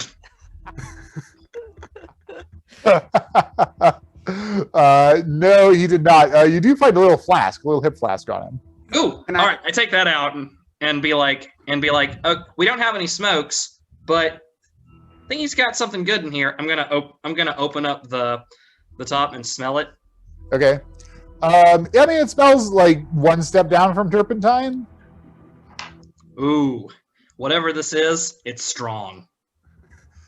And Gita also pulls out a deck of playing cards. Okay. Yeah, all right, give me those too. He reaches his little mushroom hands through the bars. Information first. Yeah. Then Let us know vices. first. He kind of scowls and sits down, huffs, crosses arms. What do you want to know? Who was in? Who or what was in what this? was in that? It was a weird orange cat-like thing. And Are where we did it familiar go? with Tabaxi? You, yeah, I think you guys know about Tabaxi. Gita certainly does. Teresa was at, Oh, yeah. and Teresa was at the graduation too. So, and Oh, she hung sure. out with, But- and she hung out with the White Star party. Is this Yeah. before or after that Yeah, is this a chronologically? prologue to that? Oh no, this is after that. Yeah. Oh, okay. Yeah, and Gita grew up in the Antillean Empire, so Gita's seen Tabaxi. Yeah. Yeah. So you guys know what Tabaxi are. Where'd it go? Some folks came and let it out. Let it out. What they look like? Workers? Like humans. How long ago? Half hour. They go that way or that way? He points back to the way you guys came through the elevator. Uh-oh. Okay. He holds out his hands again, his little mushroom hands. That's probably all we're getting out of this guy. Yeah, I hand him the playing cards. I hand him the flask.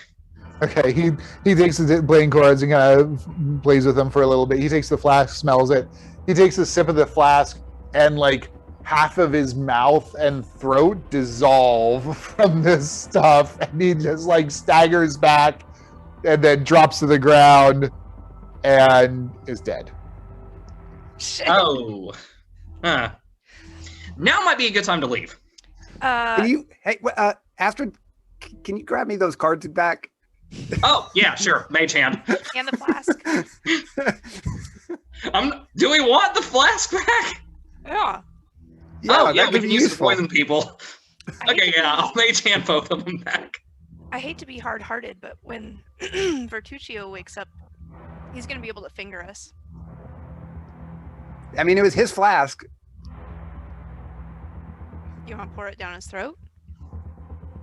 Sounds good to me. Let's do it. Does anyone have a proficiency with knowledge with nature? I do it, funny enough. Nope. Nice. Really? Oh, wait, no, I don't have proficiency. I have a +3 to it.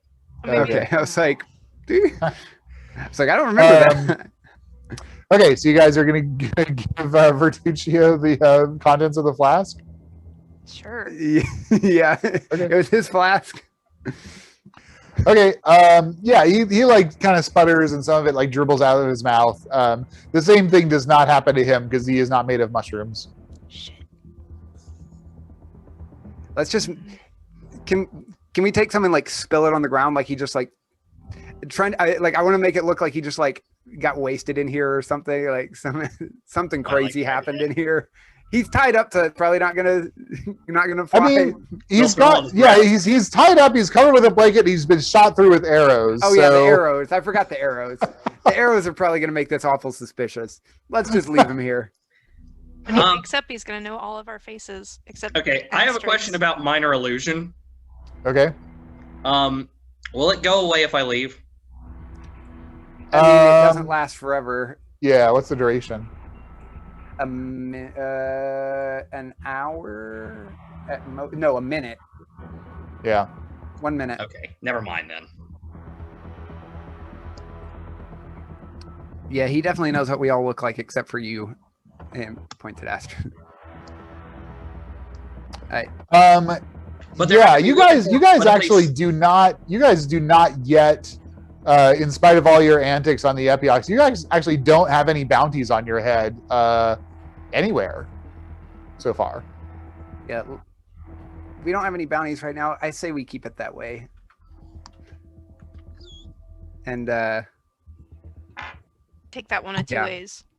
Okay, I know that we've killed a lot of people, but you know, killing an unconscious guy, like, I'm not saying don't do it, but just don't make me do it. That's fine. I don't mind getting my hands dirty. And Gita walks over and just like pulls out her dagger. And just Okay. Great. All right, one less employee on the elevator. Oof, Gita straight cold-blooded. But they're not going to be looking for him because I'm still disguised as him. Yeah, I'm gonna put in the chat. This is one of my traits here, or my I think this is ideals. This is my. So if we were playing under the old mechanic, you'd get a point of inspiration for that. This is my ideals for Maybe. this character. She do not care about anybody. Very nice. Yeah, sounds good. All right, why don't you guys discuss the plan? I gotta respond to work real quick. Okay. Good. So let's see. We know that this tabaxi we're after is somewhere back the direction we came, presumably. Probably back in the caboose. Ooh, I have an idea. I'm still disguised as the guy. I could go around asking passengers if they've seen a cat thing running around. Well, I mean, if you say cat thing, you're going to be a dead giveaway that you're a fake. Don't say cat thing. It's a tabaxi. Everyone here would know that. Maybe instead of asking around, you could just look for the tabaxi. Yeah. You're on the search. You could just say you're on the lookout for for an escaped prisoner. Could we use the communication stone to put out an alert for it? I don't think we want to do that. Or have them brought to us? I don't think they'd bring them to us, and if they did, they'd be under heavy security and surveillance. I think we want to find them. Those are terms I'm allergic to. It sounds like the people who let them out probably were not employees. Well, it's hard to know. That's true. Could have been taking it for interrogation. I guess. But where would they do that on this place? The caboose. The caboose. Crew quarters? We know where that is. Passenger quarters. Yeah.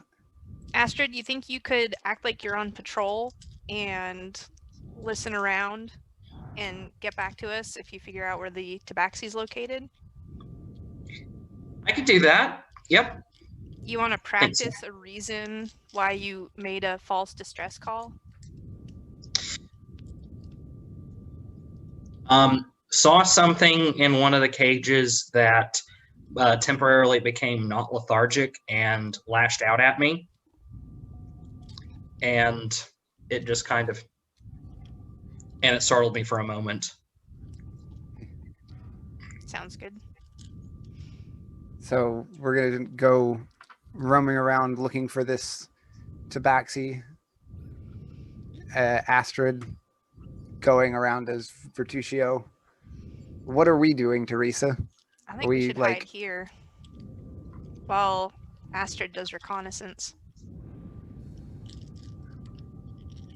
So we're just gonna if another guard comes back in here, you're gonna be in trouble. Because then we're gonna have to get.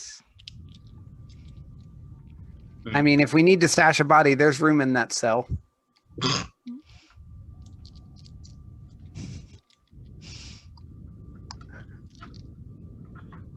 I mean, I'm a little nervous sending Astrid off by herself, but she is the best at impersonation.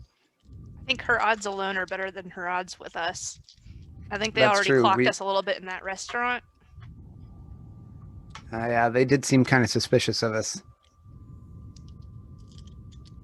Okay, I guess I'll go look around. Yeah, and just report back to us if you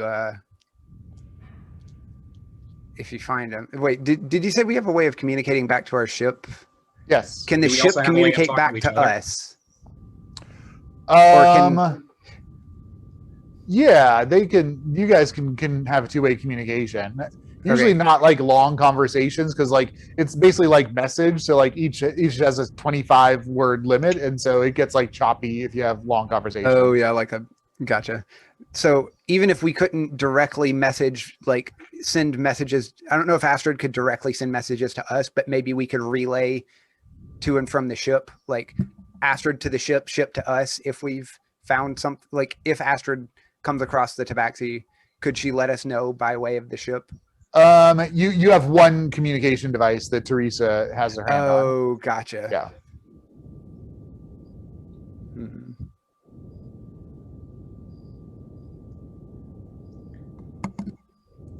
So I guess my concern is if Astrid does find this tabaxi and then leaves it to come find us. Wait a second. I just remembered something that I thought about earlier. We still have Gita's pass without trace. I mean, Gita is very sneaky, but like sneaking through a whole big crowded train car is another matter. Well, I have Like, I know I'm good at advantage. sneaking, but unless we're gonna like ninja our way under the tables, I am not sure how we're getting through there without being spotted. Well, the next car back from this is the open car, and the car could back go- from that is the passenger car. Is There's it nobody in the plausible for us to go hallway. up and over, like out the opening and over the top and back in? I mean, this is basically a train heist anyway. Yeah, you guys can absolutely go on the roofs of the compartments. Well, let's go back and check the passenger compartment. Or Astrid could at least check the passenger compartment. Yeah. And then we Okay. can come back to the open car, go all the way back to 8, and drop down there. That sounds like a good plan to me. Okay, then I'll go through the passenger car. We could probably sneak back there with her. What do you guys think? Yeah, let's take a look. Let's go with. We can hide out. We can just be there, at least in the car, for backup if she needs it. Okay. I'm going Sounds to put good to my me. hood up. Sneaky, sneaky. And I'm gonna try and find a dark corner. Okay, so Teresa and Geeta are hanging out in the slave pens. Astrid's gonna go disguise as Bertuccio and check out what? We're following... Teresa and Geeta are stealthily following Astrid into the sleeper. Got it. Okay. Oh, we have to go through observation first. Fuck. Was it sleeper and then observation? I forgot. Oh yeah.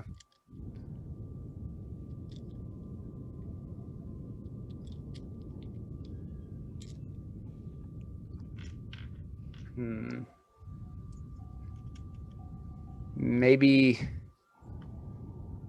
we just go back to room 3 with the cargo, and that way we're not too terribly far away if Astrid gets in a bad spot. Does make me nervous, but observation is where I'm concerned about being recognized. Observed. Yep. Literally. I have an old childhood friend who was hanging out in there. It'd be best if he didn't see me. All right, let's go to the open top. Astrid can go through observation and check out the sleeper. We'll meet Astrid back in room in section 8. Yeah. Is that the plan? How will we know to proceed if Astrid doesn't find anything in the sleeper?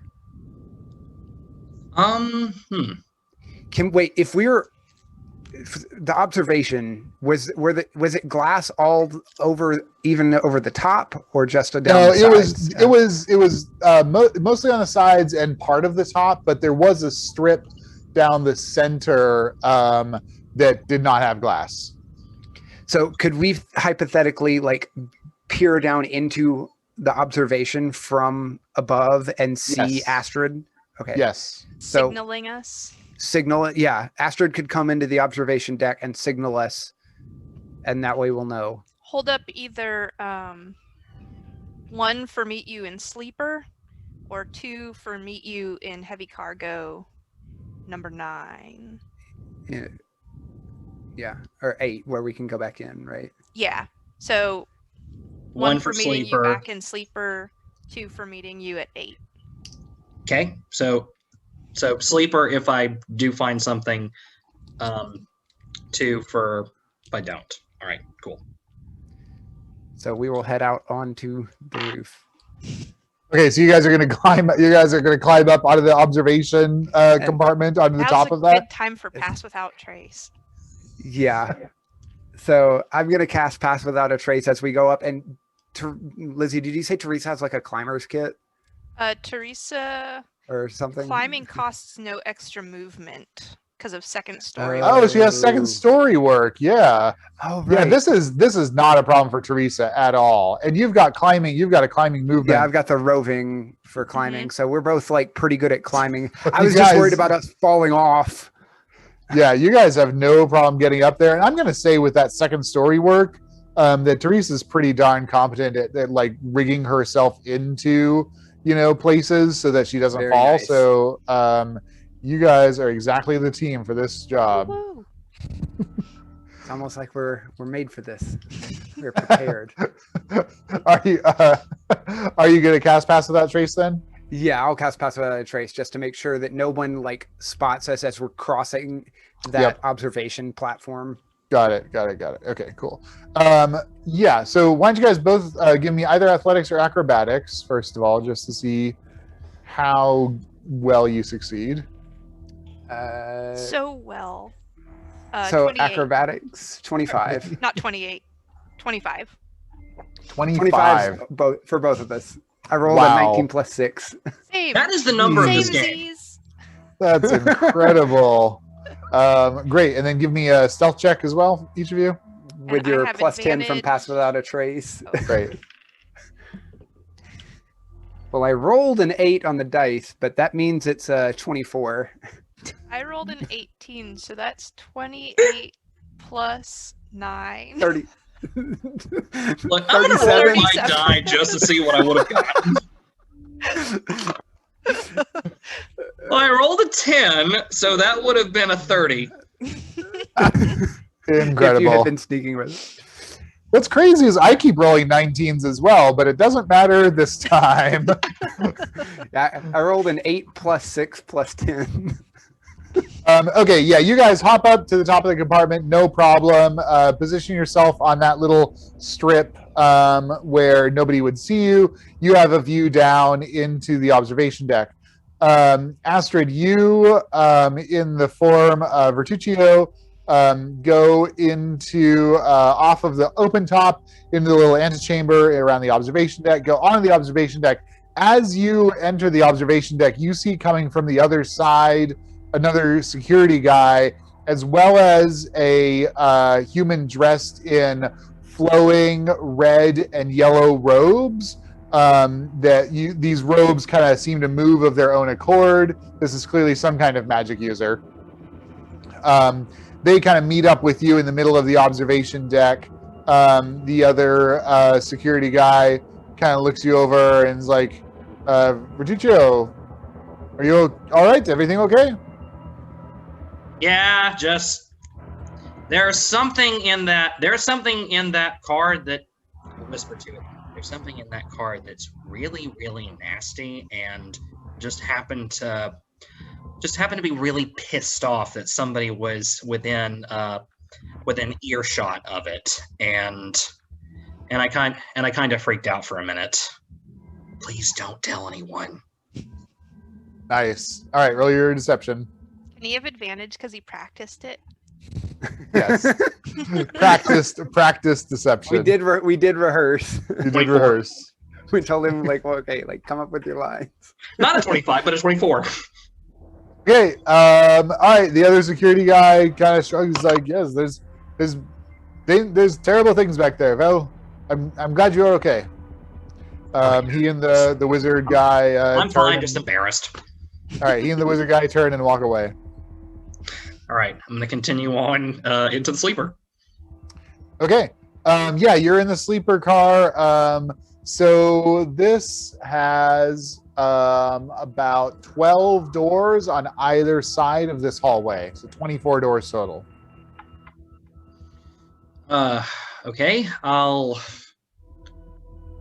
guess I'll go up to the first one on the left, and do the doors have like windows inside them that I can see through, or They do have windows. They're frosted over though. oh, okay. Start As a opening security doors. guard, you could seriously just be like checking for suspicious activity in your sleeper car. Oh yeah. Random customs check. Yeah, you want to do that? Yeah, sure. Okay, great. Just give me another deception check to blanket cover all of these activities. All right. That's an 11. Okay. All right. So, you see mostly well-to-do Antillans. You see a couple of families as well. You find a room with a couple of elves in them. You see a few with a couple of romantic couples. You break in on one as they're making out. I knew it. I knew that was going to happen. You see a few groupings of like 4 or 5 in some of these. Give me either perception or investigation as you're Investigation. I'm better at that. Great. That is a 17. One of these groups of 5, as you're in there kind of scanning everyone, you catch 4 of the faces. There's 2 humans and a half elf. The other one has a hood on, like a cloak and a hood pulled over, and you do not catch their face. That's good enough for me. I'm going to go back into observation, and I'm going to look up at the ceiling, and I'm going to hold up one finger. All right. Right, so we need to head back. Yep. Okay, so you guys scamper back down to the open top, and then go through the observation into the sleeper. I'm gonna Teresa, give do you Gita mind my if I- cloak. Yeah. Yeah. It's like, do you mind if I use your cloak again? And I. Oh, Pull it okay, up. yeah. So your friend doesn't spot you. Okay. Did I see my All right. friend still in there when we were looking from up above? Yes. Yep. Okay. Yeah, he's sitting there having a chat. Can we use stealth to be inconspicuous, even if Absolutely. Okay. Yes. Inconspicuous definitely falls under stealth. So go ahead and roll that. And since Gita's got the cloak on, does she get advantage? Yes. Mhm. Oh yeah. And we still have pass without trace. We still have passed without a trace. Oh yeah. So actually, the description for Pass Without Trace does Yeah, say you're wrapped in shadows, etc., etc. So I'm gonna say that's going to be a pretty obvious effect in this in this Okay. brightly lit observation compartment. Okay. So if we're going through the compartment, then I will stop concentrating on that so that we Okay. don't draw an enormous amount of attention Right. from Okay. that. Great. Okay. Okay. Well, I rolled double 2s, so that's an 8. Oh shit. I rolled a 7, so that is 16. Okay. You guys And- pass through. Yeah. Anyone who's making a perception check against Gita has disadvantage. Oh, nice. Okay. Okay, I need to think about this Thankfully, we're for a not second. actively hiding. We are just trying to be inconspicuous, but we are not being very inconspicuous. Right. For Not with yourself. those rolls. I hope I'm this not guy- being very inconspicuous. I hope this guy is nearsighted as fuck.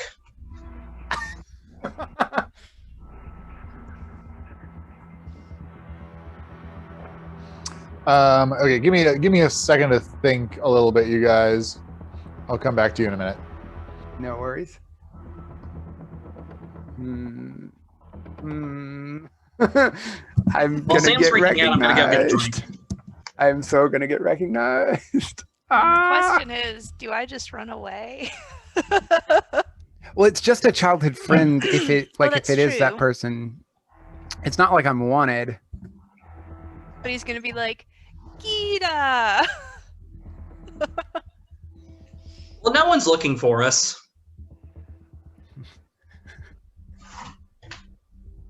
I'm trying to figure out what Oh, wait, do you have like any deception? +3. I'm proficient in deception. Could you like make shushing noises towards him, like, and point at me? Like, I don't want her to know. You know what I mean? Like, I'm with her, and it will not be cool if someone recognizes me. Yeah. She's kind of Is a it like- bitch, like, super jealous type. Yeah. I'm gonna. Yeah. Okay. I have an idea. I'm just gonna I'm gonna hook my arm in yours like we're like a couple and like.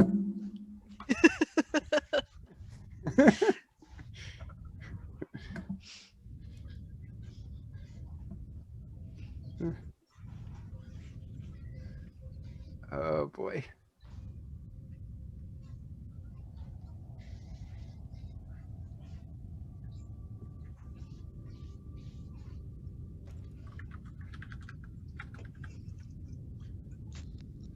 So Teresa's gonna try and just like roll, like try and deceive this guy into thinking that, into letting them just go on.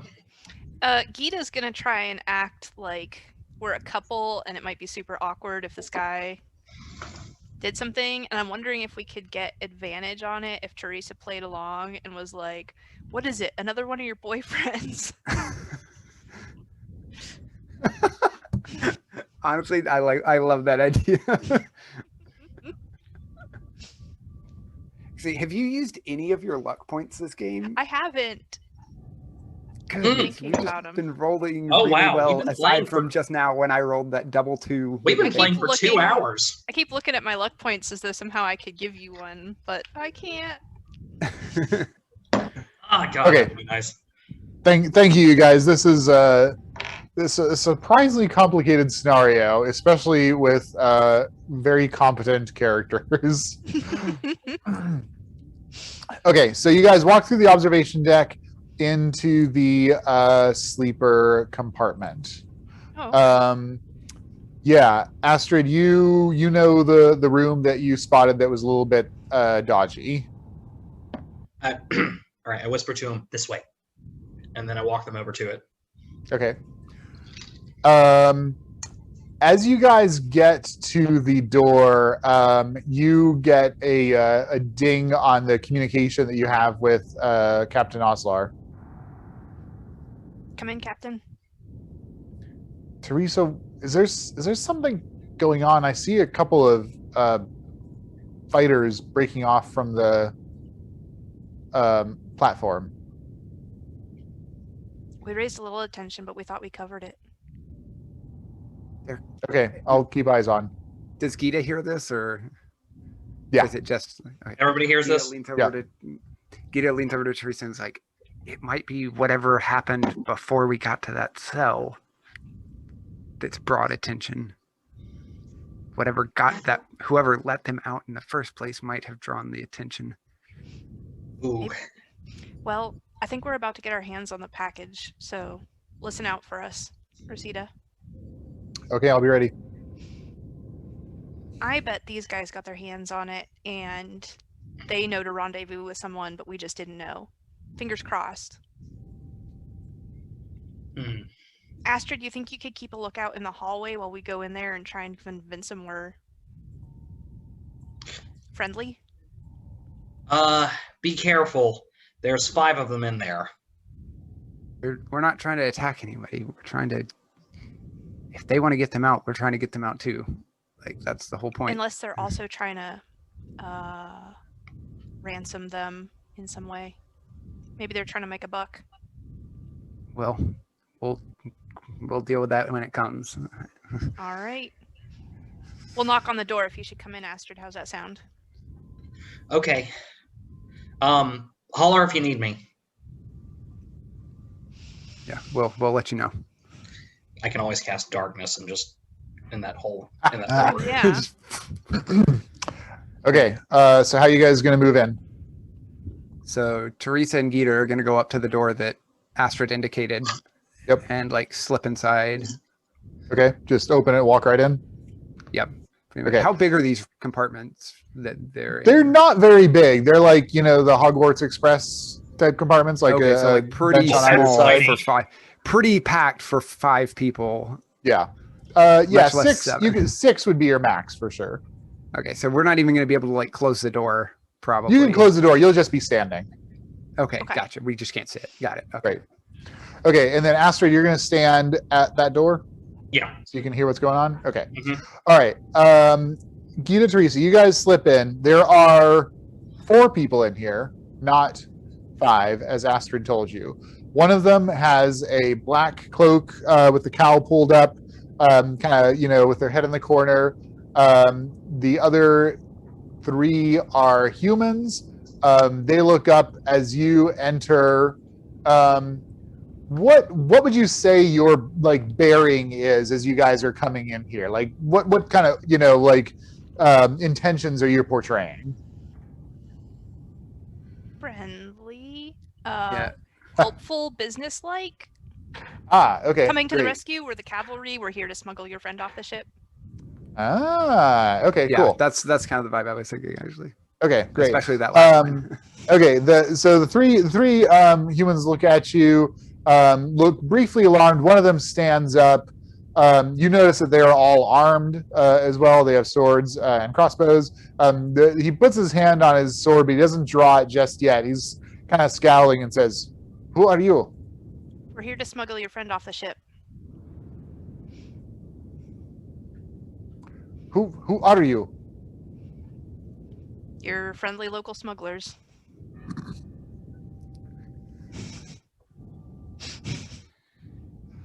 Am I hearing Amazing.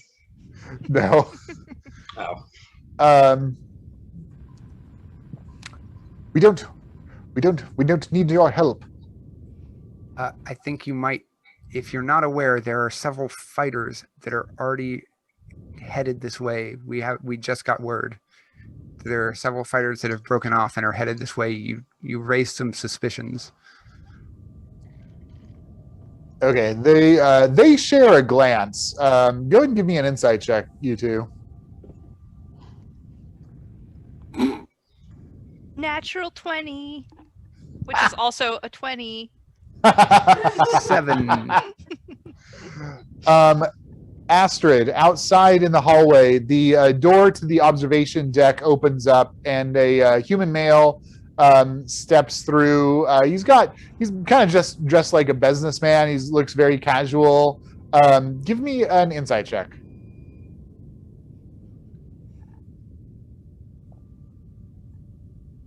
That's a flat 10. Okay. He walks up to you and says, "Officer, is there some problem?"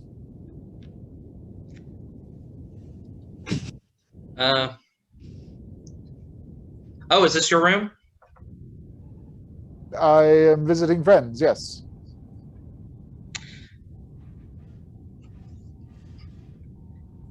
Well, they asked me. Well, they actually asked me specifically not to be disturbed. All right. Give me a persuasion check, Astrid.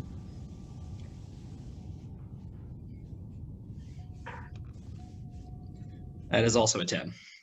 Okay. All right. Guy accepts it.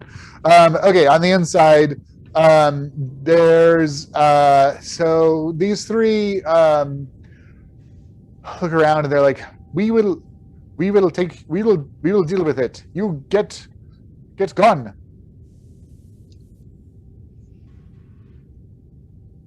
Does he seem like he means get gone with his friend or just leave?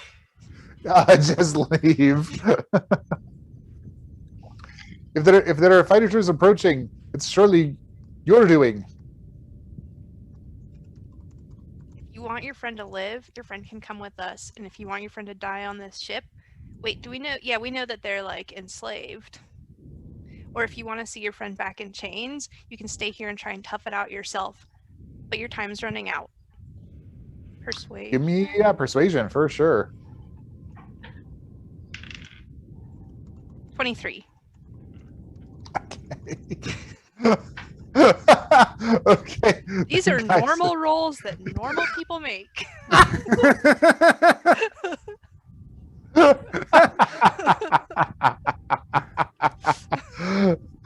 The guy says, this was not the plan. But if you will make them safe, we will give them to you. We'll do our best. Before we take this person, can I just like make sure that this is in fact who we're looking for? How are you going to do that?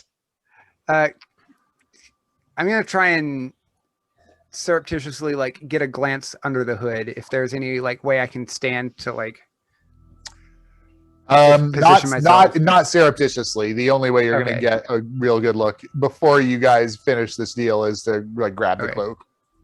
All right. Okay, they turn and have a whispered conversation with the person in the cloak. The person lifts their head, and you guys see, the classic Tabaxi features, some short orange hair. I was gonna say, is it the same color as what we found in the cell? Okay. Yes, exactly the same color as that you found in the cell. They're like, okay, if fighters are approaching, we must hurry quickly. Get us onto the ship. All right, Teresa's gonna communicate with Reseda and say, "Ooh, what do you guys think is our best way? Go through the restaurant or go through observation?" Probably go through the restaurant. It's not as close to the command center, so Yep, meet us at open top 8. Righto. Okay, so you guys get out. You open the door. Astrid, you're there. There's a guy out there having some kind of interaction with Astrid. He looks in kind of quizzically at the rest of the compatriots. They like throw him some meaningful look, and he steps back. He says, "What help can we offer?" Cover us. help us get your friend off this. If you can give us, if things go really sour, if you could draw attention away from us. Yeah, we're gonna go through the restaurant car. If you can try and distract people from us. Why don't you pretend like you're drunk and Cause some kind of commotion. yeah, like just keep security off of us. Good. Teresa takes. I'll send you Go ahead. if I feel like if any of us feel like we've got eyes on us, then I'll give you a signal. I'll hold up 3 fingers. Okay, great. Okay, so you guys bundle. Nita, Yeah. Give her your cloak. Oh yeah, Give her I my take off cloak. the cloak of Elvenkind and throw it over the tabaxi. Very important question. Is the tabaxi male or female? Female. Gotcha. Okay, you guys you throw a cloak over your target. The rest of these folks kind of hurry out with you. They're having like a conversation amongst themselves in a language you guys I don't think any of you know. Is it Draconic? Dwarvish, Elvish, Goblin, Orc, and Undercommon. I Oh my doubt it's God. infernal.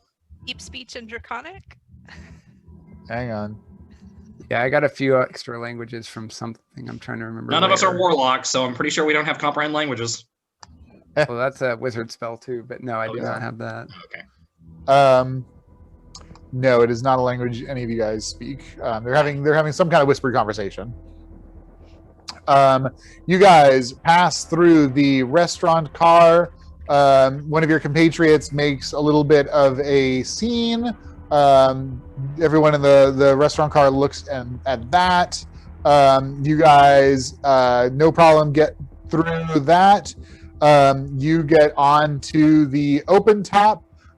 You see the Epiox coming in with the rope dangling down at the same time as the doors on the opposite side of the open top open, and the red and yellow robed mage steps out.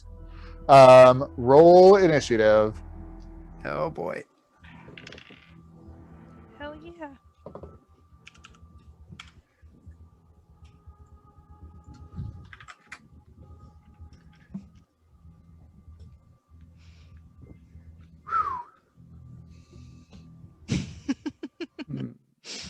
Okay, not too shabby. So yeah, you guys are basically caught pretty much completely with your pants down in terms of like being able to talk this one away. Like there's clearly a ship coming in. You're walking out into this area that's off limits to passengers. How long will That's it not to say take that you us? can't try, but this magic user has come out, spotted you, and is apparently going to do violence to you. How long will it take us to get up the rope? The rope is not very long. It's about 30 feet. So if you have a climb speed, great. Otherwise, it's difficult terrain. Or your second story work will also get you right up there. Okay. Teresa. I'm gonna look at the tabaxi and say, "Can you climb?" She nods. Climb. Okay. And all right. yeah.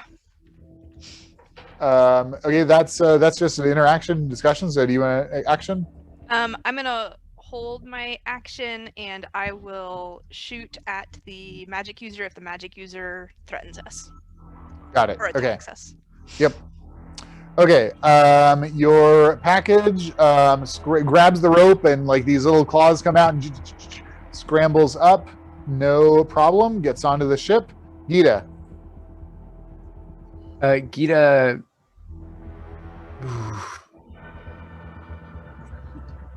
I'm debating whether I attack or just run. Because Gita is not real keen on facing off in magical combat. So Gita just is gonna just climb. She has a climb speed, so she's not gonna impede anybody on the rope. Okay, and is Gita's passive perception 18? Am I reading that right? That is correct. Yes. Jesus. Okay. Yeah, Gita, you see out of the corner of your eye a couple of fighter vessels coming down in the direction of the elevator. Yeah, so we need to get out of here. So Gita's gonna scramble up the rope. Okay, great. No problem. Scramble, scramble, scramble. Security. Okay, so what a mess. I think it's just fireball and sort it all out later. Glad I got out of there. All right, You make a lot of money, Gita. Astrid, give me a dexterity saving throw. Fuck. That's a 12. 12 is not good enough. 29 points of fire damage. I'm resistant to fire damage. Yes. Ha! Nice! Tiefling bonuses. Awesome. Incredible. So that's only 14, right? That's good. That's how good. that works? Good start. 14's Yeah, good. that's exactly how that works. Wow. 33 minus 14. The other humans with you, oh man, they all dodge and take half damage as well. They are singed. I thought you were gonna say they all die, and I was like, "Oh Jesus!" That is what it sounded like you were going to say. That was exactly where my brain went to. Yeah, Astrid. Okay. Get up the rope. You hear Go, Gita Astrid, scream down. go! Climb! I was gonna try another Tasha's, but no, I'm getting the hell out of here. Okay, you can either take your action to move as well as your movement and get just up to the ship, or if you want to take an action, you can do acrobatics or athletics and still have an action. Could he bonus action dash with cunning action? Oh, for sure. Yeah. So then you can use your cunning action and your movement to get up onto the ship, and then you'll still have an action if you want it. I kind of want to go ahead and try Tasha's, because if I can keep this guy from doing anything. Sure. All Yeah, right. that fireball also singed the underside of the ship. Oh. It did do some damage. It did do some damage to the Epiox. All right. If you can incapacitate him, cool, but we got to get out of here. Okay, well, since I can do that and get out of here, then I'll expend a spell slot to cast Tasha's Hideous Laughter. So that's a Wisdom save DC 14. They do not succeed. Okay, so they're incapacitated. They're incapacitated. Nice. Okay. Just fall prone in a fit of laughter. Incredible. Okay. I'm gonna say, your mama's so fat when I cast telekinesis, she's immune. He just keels over. And then you just shout that and scramble up the rope. Is that what happens? Yes. Okay. All right, you guys get up to the wing deck. Reseda takes the ship, arcs it away. I'm you assuming spot. like the round resets and Teresa takes her action and goes up the rope. Yes, exactly. Okay. Yep. I You was guys. like, wait. Leaving Teresa. No, you're on the ship, aren't you? No. No, she had held her action. Oh God, I forgot. I had the tabaxi go up. I'm sorry. That's right. You were waiting to shoot the magic user. Okay. That's okay. Yeah. Did you want to shoot the magic user, or did you want to scramble up? I'll scramble up. Okay. Just leave poor Teresa there. Yeah, I thought you were on the ship. Okay. Come on! Okay, you guys are all on the ship. Reseda banks it across. You see these two fighters coming in to intercept you. They are both 10-ton vessels, and Gita, kind of in this corner of your eye, you also see that massive 300-ton crystal ship starting to tack to cut you off. We need to go right now. Teresa's gonna like bump hips with Reseda and be like, "I got this." Nice. Okay, great. Everybody assumes their battle positions. The Tabaxi just stashes herself somewhere safe, and Make we're yourself going to useful, Tabaxi. go to make yourself useful. Oh, sure. You know what? Give me a persuasion check on that, actually, Teresa. I rolled a natural 1. Lucky? Lucky? Yeah, luck. Oh, wait. What? Oh, whew. We were talking earlier about how Lizzie How has she had not not a used single any luck luck die this points. game. That is a 10, so that is 15. Oh, nice. Okay. Yeah, the Tabaxi kind of jolts out of her reverie and runs around to help. So, holy crap. Yeah. The first time Um, she's like, "Do your duty," or whatever. Just sit in the corner and die, Tabaxi. Oh God. Okay. All right, Teresa, go ahead and roll for the Epiox. That is a 14, 25, or no, 23. Math. 23. Nice. Okay.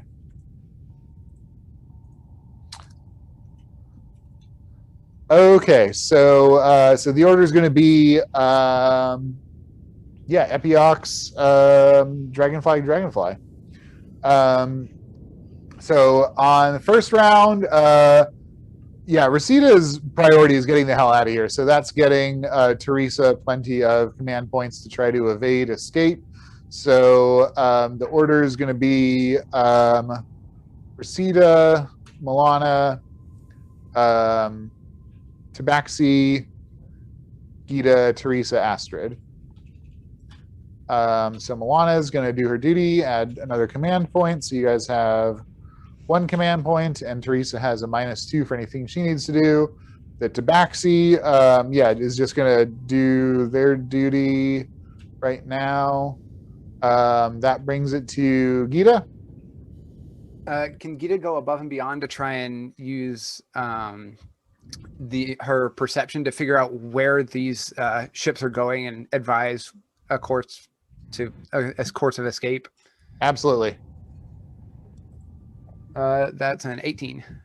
Nice. All right, that gives you 3 more command points. So you guys have a ton. You have 5 command points. Teresa.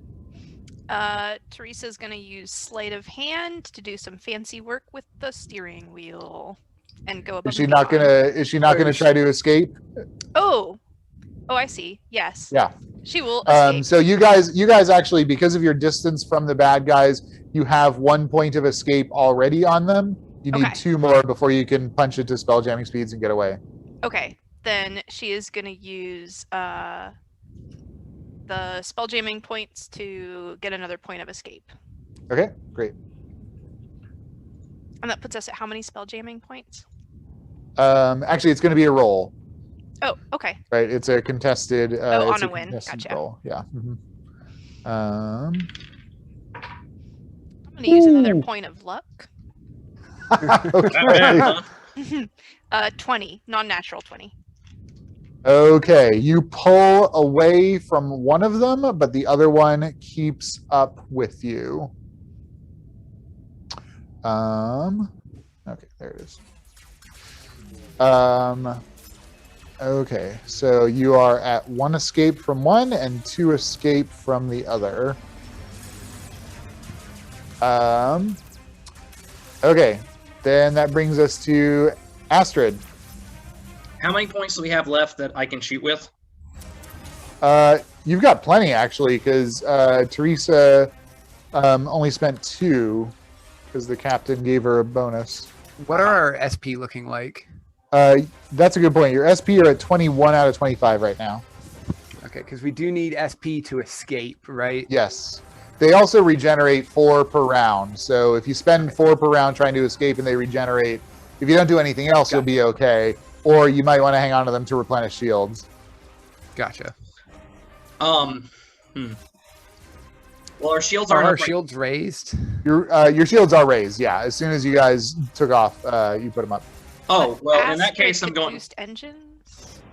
Yeah, that's me. Oh, I don't know if gotcha. that helps with. Does boosting engines? I know boosting engines helps with pursuit. Would it also help with escape? Yeah, gets or sheds 1 point of escape. Gotcha. Okay.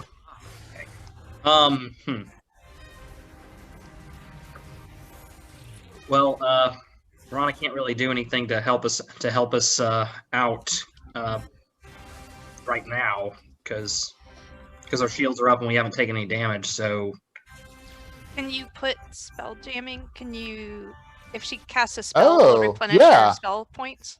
Yeah, Yeah, that you totally could will. get some SP. okay, and to get SP, I'd need to go above and beyond, right? No, SP is Um, your spell slots. You right. would like cast spells into the helm to generate some SP, like Oh. additional SP. Right. Oh well, in that case, yeah. How much is a cantrip worth? Cantrips are 0. You have to use a leveled spell slot. Okay, in that case, I've got one. I only have one first level spell slot left. I'll put it into. Oh no! Wait, that's just for my. That's just for my tiefling spells. I'll put a. Yeah, I'll put a one. No, Okay, sorry, great. I had that wrong. I'll put my last Okay. spell slot into the helm. Okay, you guys bump it up to 2 SP. All right, these ships go.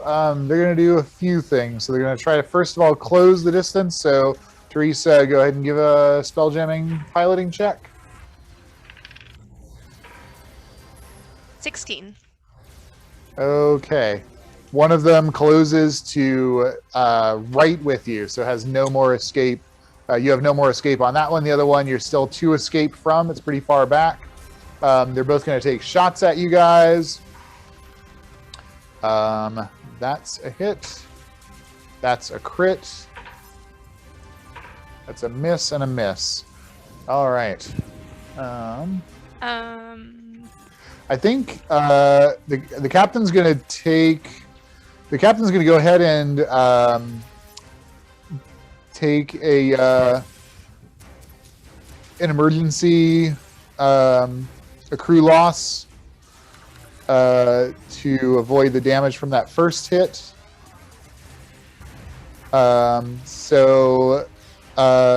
Sam, can you roll ship crisis for me, a d20?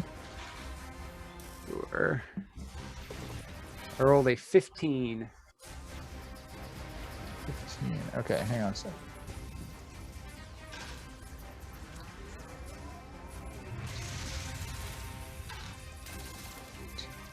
$23. All right. With that second hit was a critical 23 points of damage to the shields. I am going to use my last luck point to make you use a different attack roll. That's Get, amazing. 13 on the die. Ah! Okay. That's just a regular hit. Holy crap. So the shields only took 12 points of damage on that. So they're down to half. They're down to 13. That's much better than being down to 1 or so.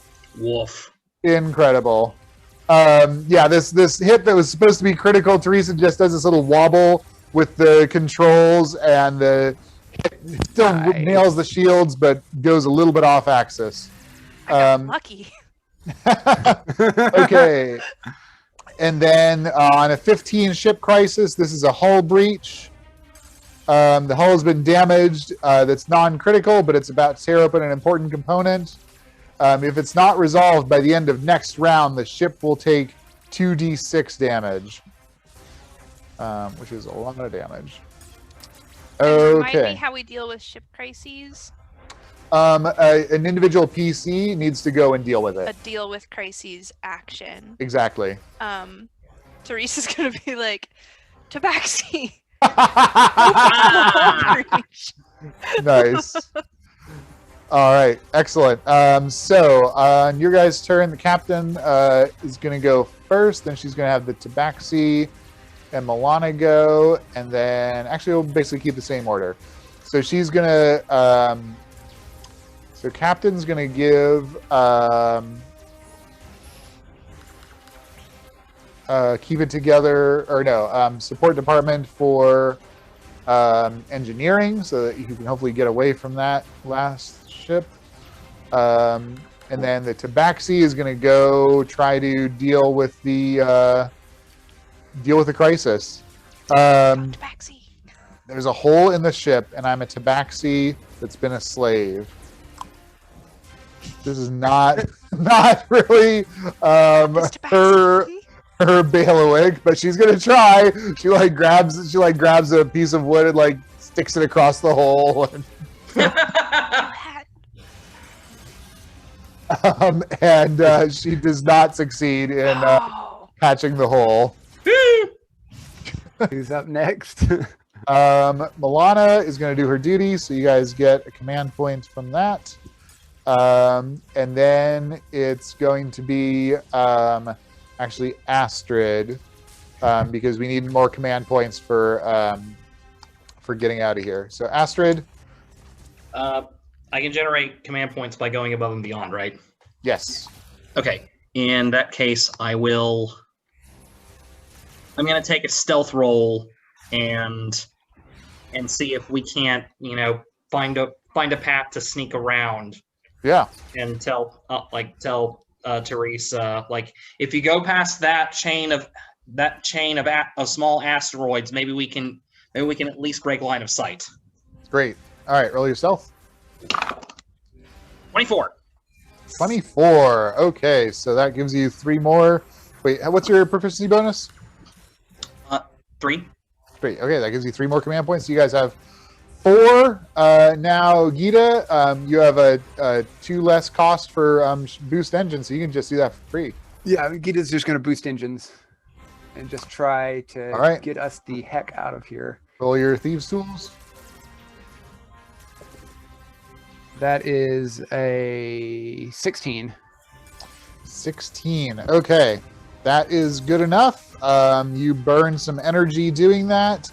You get 1 escape on the one of them, and then completely escape from the other.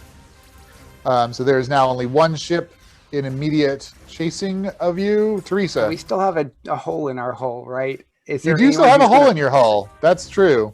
I have 3 choices. I can help with the hull. I can do evasive maneuvers to give them disadvantage on future attack rolls, which is an easier thing for me to do. Or I can do evasive maneuver or escape and try to get us some more escape points. But that's harder because it's an opposed Spelljammer skill check. The hull breach, you guys will be able to survive 2d6 damage. It's not going to destroy the ship. You can always repair the ship later. If you don't get away, especially if that crystal ship gets into position, you are hosed. Yeah, so let's You guys say want me to just try to escape combat? Yeah, just get punch the it. hell out of here. We got to get out of here. All right, that is a 16 plus 9 is 25. Magic number. Oh man. Okay. Yeah, you pull away, you get another escape point. You burn through all your command points that you had left, as well as 4 more spell jamming points. Okay, so you guys are almost pulled away from that one. It is going So we need to... 1 more point of escape, I think, from that one. Correct. Yeah, unless it closes right now. Unless they close. Right, which it's going to try to do. So, Teresa, go ahead and give me your spell jamming. 19. All right. No, they do not gain on you. They fire. complete misses. Just beams of energy arcing all over the place. I Okay. credit Teresa's great evasive piloting. You guys hear a rending sound, and a piece of this ship tears away. It takes 8 points of hull damage. That's on top of the fireball. It's only got 15 left. And the Tabaxi is going to make a dexterity saving throw and not get sucked out into space. They just barely avoid getting sucked through that hole on a natural 10. Their little cat-like reflexes, they reach out with their claws, and they're just barely hanging on. They are definitely falling through that hole, though. I don't think that the Paxi fixed the hull breach. Did we hear like a loud cat screech? Oh yeah, you hear like that. As if we stepped on its tail. Yes, exactly. Okay, so then that's the Epiox. So the captain's gonna have Milana go deal with the Tabaxi. Make sure they don't fall out the ship. Yep, she's gonna support engineering. And then it'll be Astrid, Gita, Teresa again. Okay, so Milana goes, grabs your Tabaxi, saves her. Tabaxi's okay. Astrid, engineering. Or wait, Gita. No, I'm sorry. Hang on. Yeah, no, okay. So Astrid. Or do you want Astrid to go first to generate points? Actually, you know what? Astrid needs to, generate some command points. Okay, remind me what happens if I fail going lose above a and command beyond. point. We lose 1 command point. I'm gonna do my duty. Okay. All right, you guys get 1 command point then. Okay, is that enough for me to do anything though? Well, the captain gave you a -2 Oh, they command gave point me- cost. Yes. Gotcha. So I can still try and So escape. you can still do something. Yep, you can still try to escape with engineering. Yeah, you can do boost engines. I'm gonna try and boost engines and just get Okay. the heck out of here. So this is Yep. just a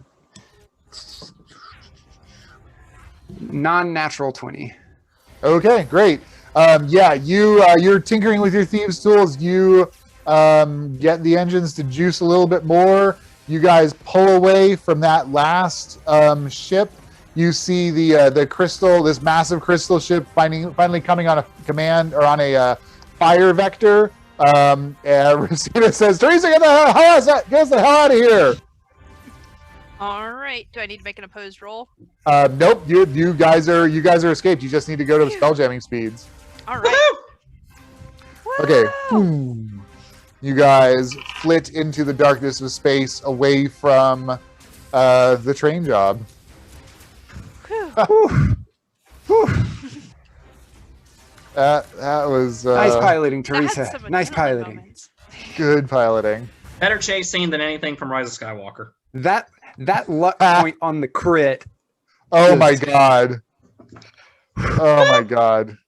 Damn I it! forgot you could use luck like I want to blow that. up your was like- ship! Let me blow up your ship! I was like flipping through Hold the still, pages, damn it! and I was like, do I have to spend it before I know what he got on the die? So, but I didn't. Amazing. Oh man. Whew. Okay. So once we're like safely out of combat, Gita's gonna Yep. go try and take a look at this giant hole in the side of the ship and see if there's anything to be done, or if we're just gonna need to wait till we get to port somewhere. Yeah, you guys have taken a significant amount of damage. Fortunately, the ship is still all its essential systems are online, but you guys probably can't do very much about this. Actually, you've been on the ship long enough, Gita. You know that it actually heals itself. It's like the small jammer is like a living organism. Yeah. So if you, as long as you feed it and make nice to it, it'll eventually grow back. Such a nice ship. I'm gonna as soon as we're in spelljamming speed and at Yeah. cruising speed, I'm gonna I'm gonna like lay on the floor and say, "Good girl, good girl." Like tap it. Okay, Rosita comes up and she's like, "What the heck happened?" We got the cargo. Complications arose, ensued, were overcome. Someone a- else was trying to get them off of there, and they Yeah, those caused a guys that were on ruckus. Yeah, those We guys that didn't were on the draw platform fire. with us, they actually got the package out of the cage, and the package is totally listening to us right now, isn't she? Yes. Hey, package. Do you have a name? Yeah, she says something in a language that you don't understand, but the way the consonants and the words go together, it sounds like Tolka. Is that your name? She points at Teresa? herself. Tolka? Tolka. Astrid. Gita. Okay. She's just looking wide-eyed, like you know, this is a tabaxi that has not known anything like this, and suddenly was taken out of its cage. There were some people, and then you guys came, and then there was a fireball, and it was on a ship, and people were shooting at it. Like, this is just like completely beyond this. And then This she thing's, completely failed to fix a hull breach. and then she completely failed to fix a hull breach. Nearly got sucked out into space for her efforts. I wonder Had a I full wonder if day, we're, to say the least. saving her or selling her back into trafficking. You know. Anyway, it can't- Reseda, I think they ID'd us. The ship or you individually? Maybe the ship, and they definitely know what we look like. Did they see? I'm still in They disguise, don't- aren't I? Yeah, I'm not sure. Guys? I'm not sure that's true. Okay. Like I mean, just there's people on the just the ship. wizard, and it's unlikely that he got much of a look at you Okay. before. I mean, we just- did kind of like blam torching blam out the hole, like, Right. Okay. and also he was like lying on the floor laughing his head off as we flew away. That's not going to look good on his personnel report. Fireball. And Yeah, and Rosita's like, yeah, I mean, there are enough small jammer ships. I don't think that we're unique enough that they'll be able to ID us, hopefully. All right. That's good. We killed a guy just to make sure that we didn't have any bounties. Well, you got to do what you got to do. We killed a mushroom man too. That was my that accident. was his own doing. That was his own doing. That's true. We didn't kill him. He killed himself. Well, he didn't We voluntarily enabled it. commit suicide. Unknowingly. Let's just say that he couldn't hold his liquor. It ran straight through him.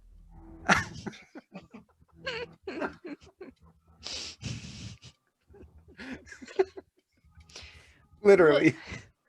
What do we know about the people paying us for this tabaxi?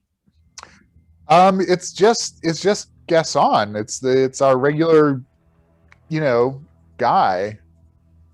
He's like the intermediary though. I don't know. I guess we'll have to ask him some questions maybe when we get back. We're gonna have some stories to tell him regardless. Okay, you guys make the rest of the trip back to Brawl without any further misadventure. The ship partly heals itself on the way. It's well on the way to being fully repaired. There is some wood work and whatnot that you do have to fix in addition to the actual, ship pieces. You guys get back to Brawl, set up a meet with Gasson. Are you going to do... Resita's just going to send you three to deal with him. She's going to supervise fixing the ship up, and Milana is going to go. She has some date or something she's going to go on.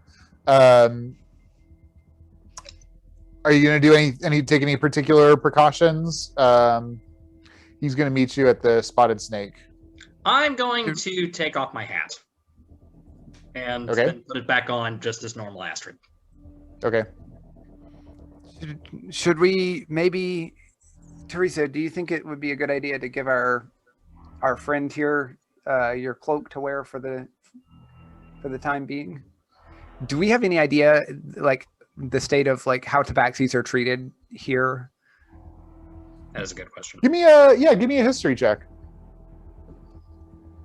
Where's my history? 15. You, as far as you know, they're all enslaved. You don't have a good explanation. Like, now that you like sprung this one from slavery, you're like, I kind of don't know what to do with it. You know, it's like if you like grab a fish and like, you know, grab it in a net. It's like, okay, I got this fish now. Like, what do I do with it? Yeah. Maybe we should leave the tabaxi on the ship so we don't draw attention going through town, and we can arrange with Gasson a reasonable way for him to extract it. That sounds like I'll probably stay on the ship and keep the tabaxi under guard just in case. Yeah, I think leaving the tabaxi on the ship is a good idea. We don't want to lose our package here. Yeah, and yeah. And we don't know where Gasson wants us to take them. Right. So yeah, let's go check that out. Okay. As you guys debark, you hear sort of a couple of voices breaking through. They broke half the dock. Well, at least they broke the right half. Theirs. Ha ha ha ha ha ha. Excellent. Even in Erdoff don't discriminate, do they? Equal opportunity hecklers. Yes. You guys head to the Spotted Snake. Shortly thereafter, Gasson shows up. He slides into the booth opposite you, smiles. So, success, I assume, since you are here. Success. Delightful. Well, I have the payment as arranged. How do you want to handle pickup? Where do you need it? Where do we need to make the delivery? Well, you know, again, since I don't know what it is, do you have it on you? It's conspicuous. It's quite conspicuous and is on our ship. Conspicuous. Great. Well, I can talk to those who hired us and find out how they would like it arranged. I assume all went well with the job? As well as it ever does. Wonderful. Just hold on a minute. I'll be right back. He steps away from the table. What does he do? Does he leave? Does he get on? No, he just walks across the pub and he gets out a sending crystal. Can we hear him? You can try for sure. Yeah, give me perception check with disadvantage. It's a little bit loud in here. That was a natural 20, and that was a 4. So Aw. Can I try and listen as well? Is that Yeah. All right. Disadvantage. Oh, that's 15 on the lower one. Oh, okay. I rolled much better on the other one. Yeah. Yeah, I mean, he's not like taking that significant pains to make it be quiet. And you hear he's saying, yeah, apparently it's a large package or something. They want to know how to pick it up. Okay. Yes. Yeah, I can make that happen. I don't know what happened to my music. Epic phone call. Phone call music. Very dramatic phone That's call. that's some bar brawl. Lasers. Yeah, so he comes back shortly thereafter, sits down, he says, yeah, they will take possession of it. They say they can come to the ship and pick it up there. All right. Okay. Works for us. I think they'll be there in an hour, I believe they said. Sounds Excellent. good. Okay. You guys head back to the ship. How's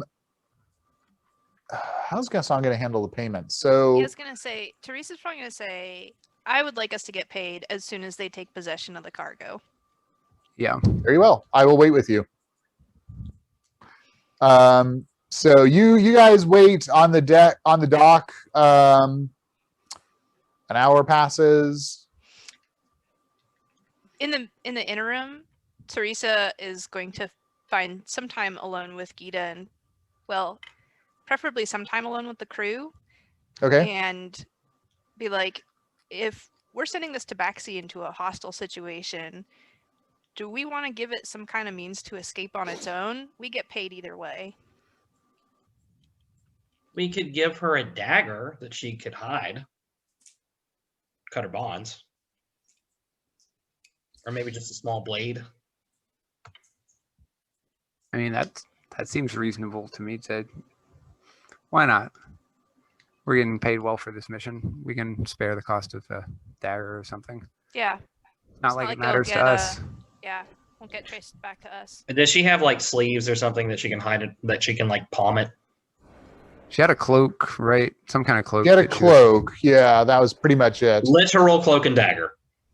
Do we have any extra clothes? Yeah, you guys have plenty of extra clothes. Well, let's put her in some clothes, give her some food and a dagger. Okay. Yeah, you guys give her some clothes, food and dagger. She seems appreciative. You guys had quite a while of journeying back to Brawl with this creature. You're able to establish that she doesn't know common. You're able to establish some like you can understand basically the words that she's using for some like common objects or whatnot. Not enough to have like a like theoretical conversation, but a very practical one. Like, do you want another piece of bread? Like those kinds of things. You guys were able to get down pretty competently and teach her at least those kinds of pieces of common. I have a odd question. This is another of like stretching the spell potentially, but I don't know if it would apply. But I have speak with animals. I don't know if she would be considered an animal or a humanoid. Yeah, I think that they're classified as humanoid since they're sentient. Yeah. But you guys, do you want to work? Do you want to like in that journey? I'm sorry, we can back up a little bit in time. Did you want to get any of her story out from her, or like did you want to try to establish any communication along those lines, or are you just like I'd rather not know sort of thing? Yeah, I guess Teresa would rather not know. Okay, great. Gita or Astrid, are you guys striking up any different conversations with Tulka? No. I'm gonna say Gita's more like stick with her crew type. Like if Teresa was engaging with the tabaxi, she might like follow Teresa's lead, but probably not. Okay, on her own. great. I know I've been playing Astrid kind of ganky, but I don't think she's that good a person. Okay, so yeah, the time for the meet comes and goes. Another 15 minutes comes and goes. Gaston is looking around. He's looking up at the light source for Brawl that keeps time. It's currently green 3. He's like, I don't know. I don't know, you guys. Can you call him? Yeah. Hang on. He kind of walks away a little bit. He comes back shortly thereafter. He's like, they didn't answer. Well, can we? Is there any kind of like convention of what happens in these kinds of situations where someone hires you to do a job and you do all the work and then they don't show up for the cargo?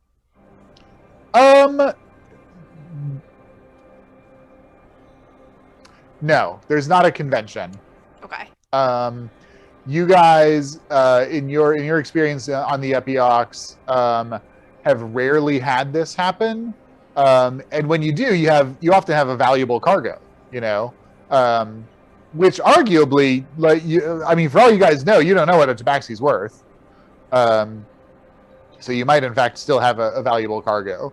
Gaston kind of frowns. He says, I have an idea of where they're staying. We could go have a chat. What rank we just amateurs really wanna- hired us to do this, Gaston? They pay good money. I don't ask too many questions. Well, maybe you go ahead and just give us the money. Because we did the job. Well, they kept some back for confirmation that the package is delivered. Well, we're trying to deliver it here. I think it's only fair that we keep whatever they gave you, and then we'll take the rest when they come to get it. We went through a lot of trouble for this. Well, we can. Why don't we go pay a visit to them? Insight Sure. 11 flat. Okay. He's a fixer. He's. You guys have worked with him before. You don't think that he's setting up an ambush? I was about to say he's never messed with us before. He's never like. Right. No. Double-crossed us. Gaston's one of your more reliable fixers. Where are they staying? Near here? Yeah. It's just on the other side of the docks.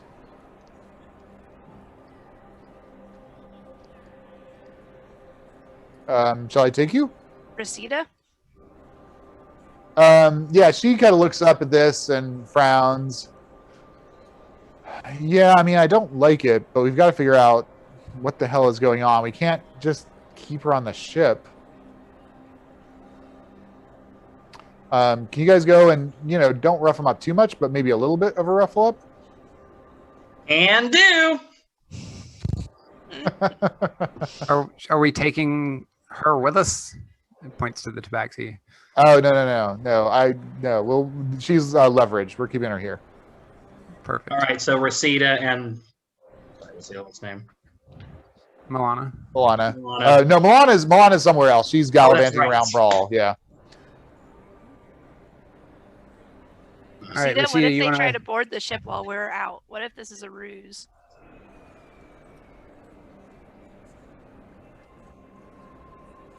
That's a bit of a problem, isn't it? Do you think they're going to board the ship and try and just take the cargo? Is that what we're worried about? It's possible. They don't have that much that they have left to pay us. They've already paid us a fair amount of money. It seems like a dumb ploy, given their investment. Or maybe something happened to them. Yeah, maybe so. If it did, it happened in the last hour. Because Gaston was just talking with them. Like they just said, meet us in an hour. Let's go find out. A lot can happen in an hour on Brawl. Ain't that the truth? We Okay, know you that from guys. personal experience. And I presumably we've been to Brawl before. We know Brawl's rules. Okay. Yes. Yeah, you guys are well experienced. This is more or less your home base for the Epiox. This is where you get most of your jobs, etc. This is where you spend most of your money. Yeah. Cool. Okay. Gaston leads you to the Fallen Star. It's a pretty decent inn. You guys know it because it has a meteorite as a centerpiece that projects a dome of positive energy which keeps out undead. So it's sometimes taken by people who are particularly worried about undead or being pursued by them. Nice. Gaston goes in with you. He goes up to the person at the front desk, and he comes back. He says, they're going to bring them down. Do we want to just be up front, or do you want to ambush them, or how do you want to play this? We just want to get paid. What are they doing? Okay. A few minutes later, the front desk person comes down with a human who kind of goes halfway down the steps and then sees you all and stops, and kind of looks around like as if they're going to bolt. Have we ever seen this person before? You have not seen this person before, no. He's a kind of olive-skinned fellow. He actually give me perception or investigation. Gita or anybody? Anybody. I'll roll investigation. 13 on perception. 14 on investigation. 21 on perception. 21. Teresa, he looks a little bit familiar in attire and complexion. He looks a little bit like the guys in that compartment that were with the Tabaxi. Not necessarily like he's brothers or anything, but maybe like a cousin, possibly.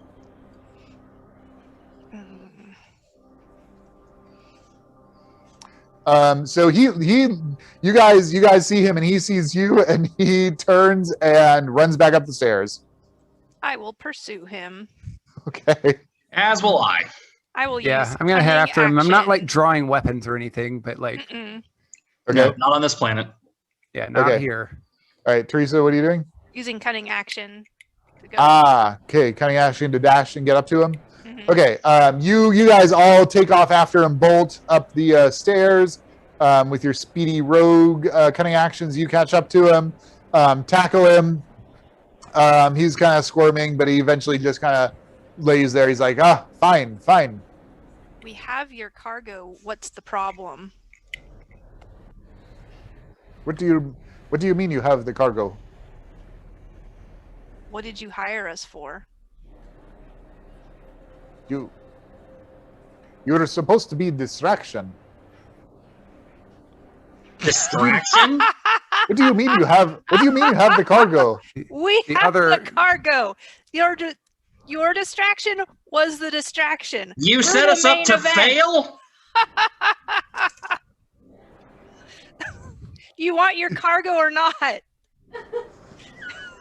he looks just all kinds of confused. I just heard Because Susan laugh, didn't I? Do you have her?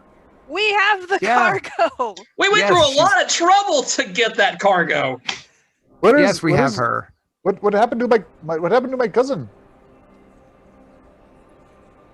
I don't know. We They don't were know just- your They cousin. were helped they were us. supposed to bring. They were supposed the to bring her. distraction. Oh, this is very bad. You should have hired worse smugglers. You want the cargo or not?